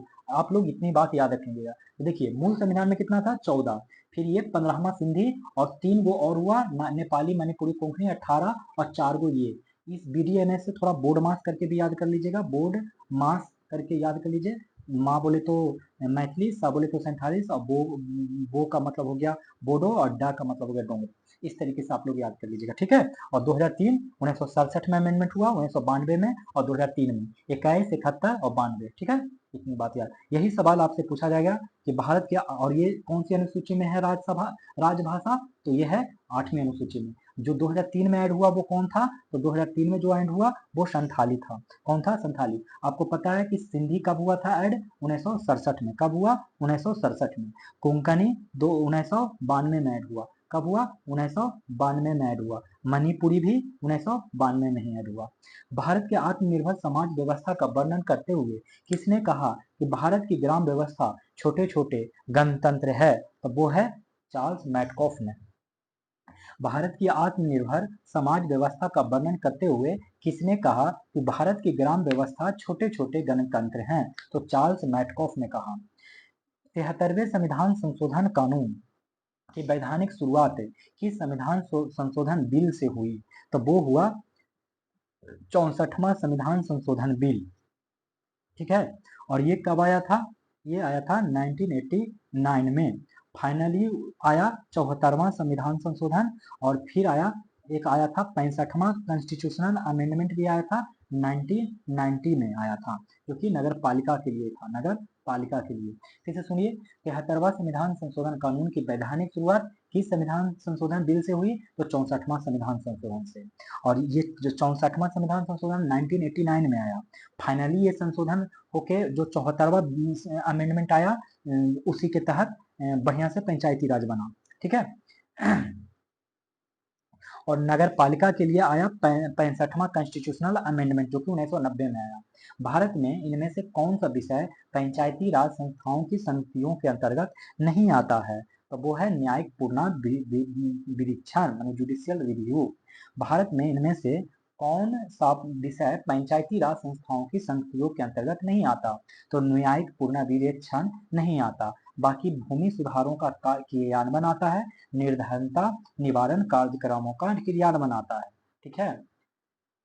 पंचायती राज व्यवस्था का मूल उद्देश्य क्या सुनिश्चित करना है? तो वो सुनिश्चित करना है 1 और 3, मतलब पंचायती राज व्यवस्था का मूल उद्देश्य है विकास में जन भागीदारी और लोकतांत्रिक विकेंद्रीकरण। स्थानीय शासन की निम्नलिखित में से कौन सी एक विशेषता नहीं है? तो वो है केंद्रीय नियंत्रण विशेषता नहीं है। बाकी वैधानिक स्थिति है स्थानीय समुदाय की भागीदारी और कर आरोपित कर वित्त प्राप्त करने की शक्ति। वैधानिक स्थिति स्थानीय समुदाय की भागीदारी, कर आरोपित कर वित्त प्राप्त करने की शक्ति। निम्न में से कौन सा विकेंद्रीकरण का वैशिष्ट्य नहीं है? तो वो है स्थानीय समुदायों में आत्मविश्वास को नहीं जगाना। निम्न में से कौन सा विकेंद्रीकरण का वैशिष्ट्य नहीं है? तो वो है अस्थायी समुदायों में आत्मविश्वास को नहीं जगाना। बाकी स्वायत्तता है, लोक सहभागिता है, स्थानीय समुदायों को सशक्त बनाना है। निम्न में से कौन सा विकेंद्रीकरण का वैशिष्ट्य नहीं है? तो स्थानीय समुदायों में आत्मविश्वास को नहीं जगाना है। बाकी स्वायत्तता है, लोक सहभागिता है, स्थानीय समुदायों को सशक्त बनाना है। 78 नंबर, ग्रामीण स्थानीय शासन का पंचायती राज नामांकन किस भारतीय नेता के सुझाव का परिणाम था? तो वो परिणाम है M.K. गांधी, माने महात्मा गांधी। और विरोध में कौन थे? तो अंबेडकर इनके विरोध में थे, B.R. अंबेडकर विरोध में थे। ठीक है। तो ग्रामीण स्थानीय शासन का पंचायती राज नामांकन किस भारतीय नेता का सुझाव का परिणाम था? गांधी जी। और भीमराव अंबेडकर को क्या कर रहे थे? विरोध कर रहे थे। भारत में पंचायती राज व्यवस्था सर्वप्रथम राजस्थान और आंध्र प्रदेश में प्रारंभ की गई। कहाँ? आंध्र प्रदेश में। राजस्थान में 2 अक्टूबर 1959 को और आंध्र प्रदेश में ठीक इसके 9 दिन बाद 11 अक्टूबर 1959 को। ठीक है। अगला 80 नंबर, निम्नलिखित में से किस कमेटी आयोग ने न्याय पंचायत बनाने की सिफारिश की थी? तब वो था अशोक मेहता कमेटी, जो कि 1977 में आया था। 1977 में। सरकारिया आयोग का संबंध है केंद्र राज्य सेंटर स्टेट के संबंध से और इसका गठन 1983 में हुआ था। अपना रिपोर्ट 1988 में डाला था। सरकारिया आयोग का गठन जो कि हुआ था केंद्र राज्य संबंध सुधार के लिए और इसका गठन हुआ था 1983 में और रिपोर्ट अपना पेश किया था 1988 में। ठीक है। एक क्षेत्र पंचायत के क्षेत्र निर्धारित किया जाता है। एक क्षेत्र पंचायत का क्षेत्र निर्धारित किया जाता है राज्य सरकार द्वारा। एक क्षेत्र पंचायत का क्षेत्र निर्धारित किया जाता है राज्य सरकार द्वारा। पंचायत समिति के सदस्य होते हैं जनता द्वारा प्रत्यक्ष रूप से चुने जाते हैं। पंचायत समिति के सदस्य होते हैं जनता द्वारा प्रत्यक्ष रूप से चुने जाते हैं। भारत में ब्लॉक स्तर पर बनी पंचायत समिति केवल है, तब वो है प्रशासनिक अधिकारी। भारत में ब्लॉक स्तर पर बनी पंचायत समिति केवल है प्रशासनिक अधिकारी। अगला प्रश्न है कि निम्नलिखित पर विचार कीजिए और विचार करने के बाद सही कथन के बारे में बताइए। तो चलिए सही कथन के बारे में बताते हैं। इसमें से केवल दूसरा सही है कि किसी भी व्यक्ति के लिए पंचायत का सदस्य बनने के लिए न्यूनतम निर्धारित 25 वर्ष है। दोस्तों यहाँ 25 नहीं 21 वर्ष है। कह रहा है किसी भी व्यक्ति के लिए पंचायत का सदस्य बनने के लिए न्यूनतम निर्धारित आयु कितना है? 21 वर्ष। और दूसरा सही कह रहा है कि पंचायत के समय पूर्व भंग होने के पश्चात पुनर्गठित पंचायत केवल अवशिष्ट समय के लिए ही जारी रहती है। तो ये पॉइंट सही है कि पंचायत के समय पूर्व भंग होने के पश्चात पुनर्गठित पंचायत केवल अवशिष्ट समय के लिए ही जारी रहती है। पंचायतों के वित्तीय स्थिति की समीक्षा के लिए राज्य सरकार प्रत्येक 5 वर्षों के लिए क्या गठित करती है? वित्त आयोग गठित करती है 243 के आई आर्टिकल के माध्यम से। ठीक है। पंचायतों की वित्तीय स्थिति की समीक्षा के लिए राज्य सरकार प्रत्येक 5 वर्षों में क्या गठित करती है? तो वो गठित करती है दोस्तों वित्त आयोग। 86 नंबर का प्रश्न देख लेते हैं कि कौन सा सही है। इसमें से निम्नलिखित में कौन संवैधानिक प्राधिकरण है? तो देखते हैं कौन प्राधिकरण है। ये तीनों ही है, बस चौथा को छोड़ के। राज्य निर्वाचन अधिकारी या राज्य निर्वाचन आयुक्त होते हैं, राज्य निर्वाचन आयुक्त, आयुक्त, ठीक है। अब देखिए राज्य निर्वाचन आयोग 243 के में, कहा 243 के में, जिला पंचायत, ये जिला पंचायत के क्या है, और राज्य वित्त आयोग को अभी अभी मैंने बताया 243 के आई, बाकी आके कर लीजिएगा।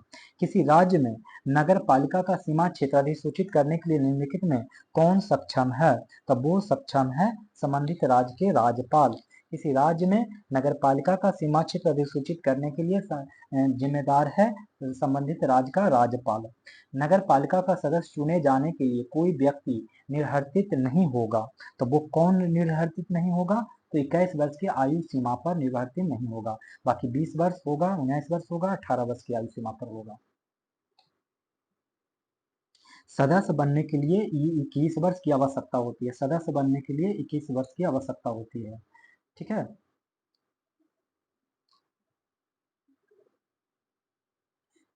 संविधान के 73वां और 74वां संशोधन निम्न में से किनके सृजन के लिए उत्तरदायी है, तो वो उत्तरदायी है राज्य निर्वाचन आयोग के लिए, जिला नियोजन समिति के लिए और राज्य वित्त आयोग के लिए, ठीक है, राज्य वित्त आयोग के लिए। और ये आर्टिकल है 243 का जेड डी, ठीक है, कि संविधान के 73वें 74वें संशोधन में निम्न में से किनके सृजन के लिए उत्तरदायी है, तो राज्य के निर्वाचन आयोग के लिए, जिला नियोजन समिति जो कि 243 जेड डी में है, राज्य वित्त आयोग। 90 नंबर भारतीय संविधान के कौन सा अनुच्छेद में जिला योजना समिति का गठन होता है, तो जिला योजना समिति के बारे में हमने बता दिया था 243 जेड डी, जिला नियोजन समिति, जिला योजन समिति 243 के जेड डी में। महात्मा गांधी राष्ट्रीय ग्रामीण रोजगार गारंटी योजना यानी कि मनरेगा, मनरेगा, मनरेगा, मनरेगा, ये है मनरेगा में आयोजन बनाने, संपादन करने, क्रियान्वयन की जिम्मेदारी निम्न में से किसकी है दोस्तों, तो वो है ग्राम पंचायत की। किसकी है, ग्राम पंचायत की। यहाँ पे अनुच्छेद 243 के जेड ई याद रख लीजिए, ये है महानगरीय, महानगरीय योजना समिति, महानगरीय योजना समिति। हम लोग देखेंगे 90 नंबर हो गया और 91 भी हो गया, 92 देखेंगे कि निम्नलिखित में से कौन सा एक सामुदायिक विकास का पहला स्थायित्व कार्यक्रम है, तो वो है कौन सा, तो नेशनल एक्सटेंशन सर्विस यानी राष्ट्रीय प्रसार सेवा, जो कि 1953 में आया था। कब आया था, राष्ट्रीय 1953 में। निम्नलिखित में से कौन सा एक सामुदायिक विकास का पहला स्थापित कार्यक्रम है, तो 1953 में राष्ट्रीय प्रसार सेवा। और ये सामुदायिक विकास जो है वो उसका गठन 2 अक्टूबर 1952 को किया गया था। कब किया गया था, 2 अक्टूबर 1952 को। हम लोग देखेंगे 93 नंबर, किसी जाति तथा जनजाति को अनुसूचित जाति तथा अनुसूचित जनजाति घोषित करने हेतु शक्ति संपन्न संवैधानिक प्राधिकारी है, तो वो है भारत के राष्ट्रपति। किसी जाति तथा जनजाति को अनुसूचित जाति तथा अनुसूचित जनजाति घोषित अगर करना है तो शक्ति संबंध है भारत के राष्ट्रपति को। अनुसूचित जनजाति का दर्जा धर्मनिष्ठा से तटस्थ है, अनुसूचित जनजाति का दर्जा धर्मनिष्ठा से तटस्थ है। पिछड़ी जाति आयोग के प्रथम सभापति कौन थे, तो वो थे काका साहेब कालेकर, काका साहेब कालेकर। और पिछड़ी जाति आयोग का गठन हुआ था 1953 में। का प्रथम सभापति कौन थे, तो वो थे काका साहेब कालेकर। 96 नंबर का क्वेश्चन देख लेते हैं कि लिखित संविधान की अवधारणा ने सर्वप्रथम कहाँ जन्म लिया, तो वो जन्म लिया संयुक्त राज्य अमेरिका में। कहाँ जन्म लिया, संयुक्त राज्य अमेरिका में जन्म लिया। लिखित संविधान की अवधारणा का सर्वप्रथम कहाँ जन्म लिया, संयुक्त राज्य अमेरिका में। अगर संयुक्त राज्य अमेरिका से कुछ बातें ही याद रखना तो रख लीजिए कि यहाँ पे एकात्मक शासन होता है। कैसा शासन होता है दोस्तों, तो एकात्मक शासन होता है। और यहाँ पे न्यायपालिका कैसा है, तो दोहरी न्यायपालिका है। न्यायपालिका कैसा है दोस्तों, तो दोहरी न्यायपालिका है। और 1789 से ये प्रभावी होता है, मतलब 1789 में इसके कॉन्स्टिट्यूशन बने थे। और सबसे पहला और सबसे छोटा लिखित संविधान है। सबसे अगर पहला पूछे और अगर सबसे छोटा संविधान पूछे तो ये इसका ही है। और यहाँ सबसे कठोर संविधान है, क्या है, कठोर संविधान है। और ठीक है, और अगर स्विट्जरलैंड की बात करें तो यहाँ पे क्या है, डायरेक्ट डेमोक्रेसी, अगर डायरेक्ट डेमोक्रेसी का कोई एग्जांपल आपसे पूछे तो बताइएगा स्विट्जरलैंड, डायरेक्ट डेमोक्रेसी। और अभी ब्रिटेन की बात करें तो ब्रिटेन राजतंत्र है। कैसा तंत्र है? तो राजतंत्र है। और क्या है? नम्य संविधान है। यहाँ पे संविधान कैसा है? नम्य है। और यूएसए में कठोर संविधान है। ठीक है।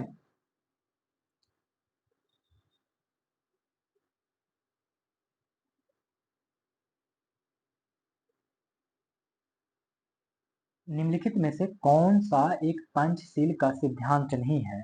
तो पंचशील का सिद्धांत है गुटनिरपेक्षता। ये पंचशील का सिद्धांत नहीं है, अर्थात आंसर यही हो जाएगा। लेकिन शांतिपूर्ण सह अस्तित्व है, एक दूसरे को की भूभागीय अखंडता और प्रभुता का पारस्परिक सम्मान है, एक दूसरे के आंतरिक मामलों में पारस्परिक हस्तक्षेप है। जानते हैं पंचशील में 5 मतलब रूल्स थे, मतलब नियम थे। पंचशील को जवाहरलाल नेहरू ने प्रपोज किया था। और नेहरू ने बताया कि शांतिपूर्ण सह-अस्तित्व होना चाहिए, एक दूसरे के भूभागीय अखंडता और प्रभुता का पारस्परिक सम्मान करना चाहिए, एक दूसरे के आंतरिक मामलों में पारस्परिक हस्तक्षेप की नीति होना चाहिए, हस्तक्षेप नहीं करना चाहिए। और अगर चौथा पॉइंट कहें तो होता है अनाक्रमण, हम लोग एक दूसरे पे आक्रमण नहीं करेंगे। और होता है पांचवा में होता है कि परस्पर लाभ तथा समानता, माने परस्पर लाभ तथा समानता करेंगे। लाभ तथा समानता मतलब हम लोग व्यापार करते रहेंगे। 98 नंबर का देख लीजिए। 98 में कह रहा है कि न्यूनतम आयु अर्हता और ऑफिस के पद, इसमें बताना है। इसका आंसर जो हो जाएगा वो हो जाएगा 8। मतलब 21 वर्ष किसके लिए होगा? तो पंचायत सदस्य के लिए। पंचायत सदस्य का आपको न्यूनतम आयु चाहिए 21 वर्ष। और राज्य विधानसभा सदस्य के लिए न्यूनतम आयु चाहिए 25 वर्ष। और राज्य विधान परिषद के सदस्य के लिए न्यूनतम आयु चाहिए 30 वर्ष। और भारत के राष्ट्रपति के लिए न्यूनतम आयु चाहिए 35 वर्ष। भारत के राष्ट्रपति के लिए न्यूनतम आयु चाहिए 35 वर्ष। और राज्य विधान परिषद के सदस्य के लिए 30 वर्ष। राज्य विधान सदस्य के लिए, राज्य विधानसभा सदस्य के लिए 25 वर्ष। और पंचायत सदस्य बनने के लिए 21 वर्ष चाहिए। 99 निम्नलिखित में से कौन सा युग में सुमेलित नहीं है? बताना है इसमें से कि कौन सा युग में सुमेलित नहीं है। तो इसमें से राज्य के का नाम का परिवर्तन राज्य विधानसभा की शक्ति के पास होता है, ये गलत है। बाकी सारा का सारा सुमेलित है।